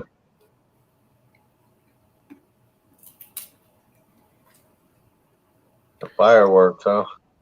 Yeah, That's like my uncle, man.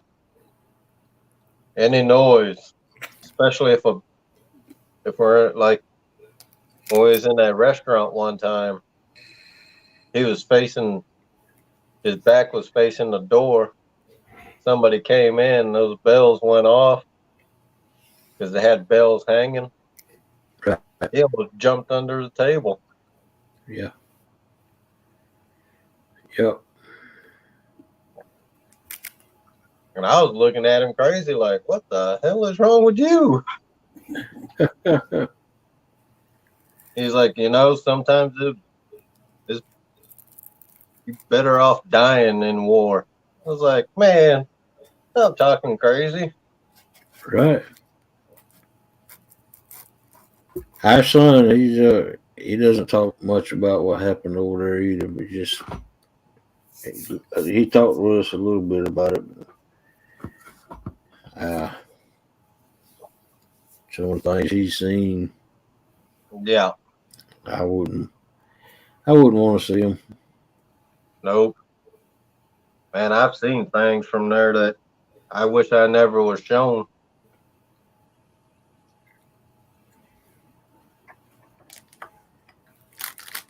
And he wasn't. He was on a supply base, and he went over as a tank mechanic, Mm-hmm. and he wasn't even out there Yeah. fighting, but he seen all the vehicles coming in that were damaged, and they had several close calls with the women and children just walking up to the base, and Mm-hmm. Oh man, one of my uncles, my younger uncle, he's 4 years younger than I am. Uh, he was a helicopter mechanic. He said he let off more rounds than they turned wrenches. yeah, I was like, wasn't you on base? He goes, yeah. But at yeah, night, he said at night it just got crazy. yeah. These guys were coming over the fence. They were coming through the fence. Yeah. They don't talk about them two don't talk about it much. No, but that's the one that's coming over today. He's 30.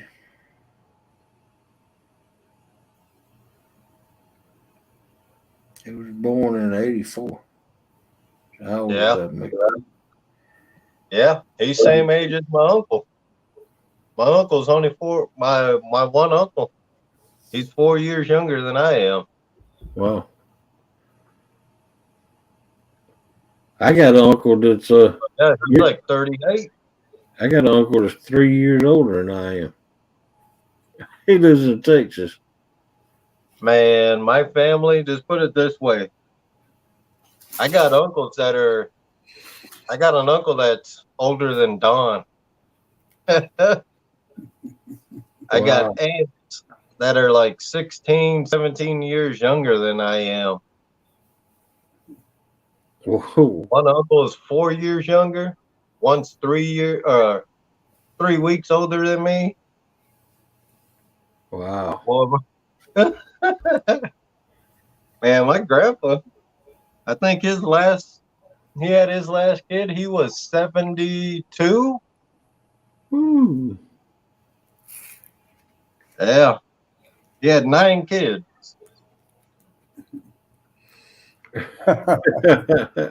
You're right, Joe. Oh man.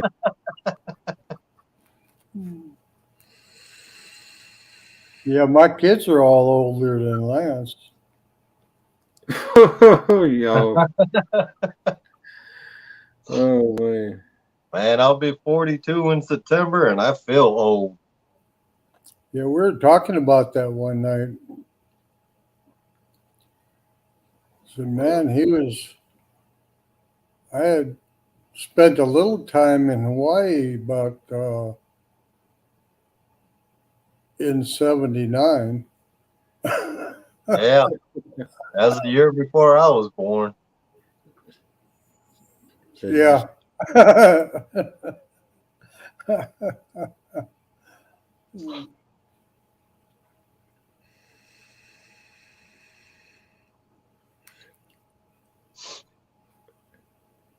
My own son just turned 40. Huh. Well, me and Melissa have two sons. And they're 4 years apart. Wow. So third, what? Yeah. Your son, your oldest is what, 37, 38? Right. And younger one is 4 years younger. Yeah, so he's about 33, 34. Dang. Right. And the oldest son, he has one kid, and the youngest son has four. Huh.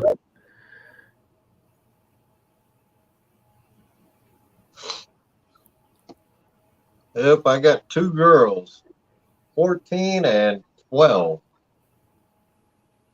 Wow. Boy, you ain't even got the gist of it yet. Nope. But Nope. I got like, man, nieces and nephews. I done lost count. I got great nieces. I think, three great nieces. Yeah, nieces and nephews, though, I got about close to 25, I believe. But there's eight of us. And Wow. out of the eight of us, seven of us have kids. My youngest brother ain't got none. And he's 30, he'll be 32. Yeah, because I'll be 42 in September. So he'll be 32. He ain't got no kids yet. Wow. I got two siblings. I got a sister that's 5 years younger than me, so she's 50. I got a brother that's 10 years younger than me, so that makes him 45. And my youngest brother, he's retired from Procter and Gamble management, and he's living in Chattanooga right now. He's they transferred him there when Procter and Gamble owned Duracell, and since then they recently sold the Duracell plant, and so he retired from. He had enough time that he could retire from Procter and Gamble for 20 years. So that's what he done, and he went still working for Duracell. Wow. Yeah, and so he's making good money, Oh, yeah. but he don't share it with me. Yeah, he's got a family. He's got a wife and two kids. His two kids are one's going into college and one's been to college for a couple of years. Yeah, my two youngest daughters are 45. Wow, twins. Yeah. Yeah, Wow. They both started having kids at 17. yeah. I found out a week apart about 3 months before I retired. Wow. Yeah, Kevin. There went all my retirement plans, and Yeah. my son was 40, about 42 when he had his first one. Wow. Wow.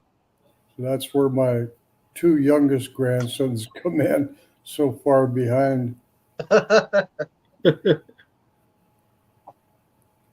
And then my oldest granddaughter, she has four kids already.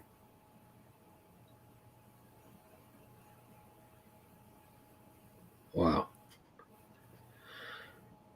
Welcome back, Ernie Brown.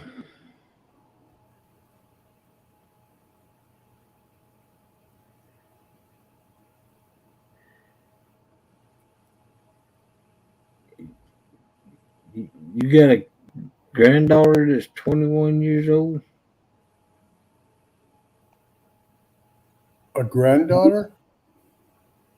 Chris? Indiana Chris. Oh, Yeah. Wow.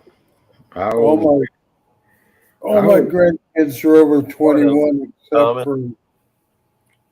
except for the two grandsons that are 5 and coming up on a year. Dang. Wow. Good morning, Laughing Cat. Thomas. Chris said he'll be 61 this Friday. Wow. You sure don't look 61, Chris. No, he don't.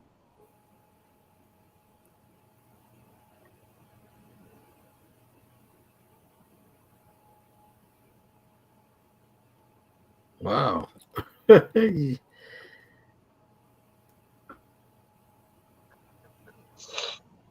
Oh man. Probably another about 3 minutes, probably end this and lay Yeah, down a little bit. I'm getting ready to go make myself some breakfast and start my day. Yep. Yep. Yeah, the night shows were just the warm up, huh, Don? I can't sleep at night. I laid down for a little while because I wasn't feeling well and my arm was bothering me, and I guess that was about 6:30, and I woke up about that was later than that. Woke up about 8:30, and once I do that, I can't go back to sleep. Yeah.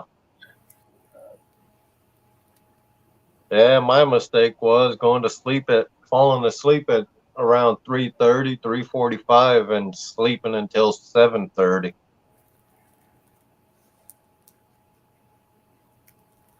Yeah, I haven't. I don't normally sleep once I start my day until I'm ready to go to bed, but I'll do that for a few days, and then I always tell my wife it's the third day, and then I just kind of crash and burn for a day. But So you start crashing and burning when it's Friday. There's no hog leg on. Yep. yeah, Yep. when I get out and get fishing and get more fresh air instead of cold air, that'll help. Yeah. Yeah, I don't know how I'm gonna work this boar's nest once I start fishing. I know. That's the thing. Because once that warm weather comes, man, we'll all be out. Yeah. Well, Uh-oh. There I'll you go. be I'll be out watching you. All right. Keep me from getting scared of the dark. Yeah. Yep.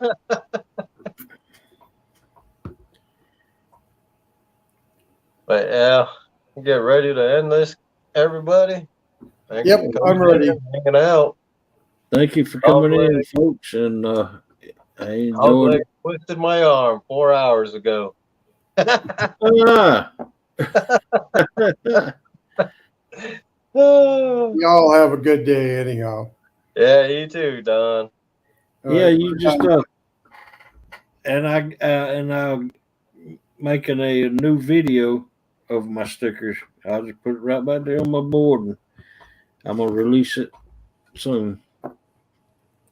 Yeah, Chris everybody have a laughing, good day. Chris laughing cat, Jello. What time are you going live today, Thomas? Want to watch you work on some reels again. I did that last night, tore my Abu apart. Well, I actually thought I messed that thing up. I forgot I put the tension knob all the way down. Went to reel that thing. It was hard. I was like, oh my God. Loosen that tension knob up, and I was like, oh, okay. There's the problem. Catch you later. All right, y'all. Yeah. Everybody Take have a it good easy. day. All right. Thanks for coming in. All right. Thanks for having me up here, Lance. Yeah, no problem. Thanks for coming up. All right, no problem. Talk to you later. All right. Bye. All right, Thomas.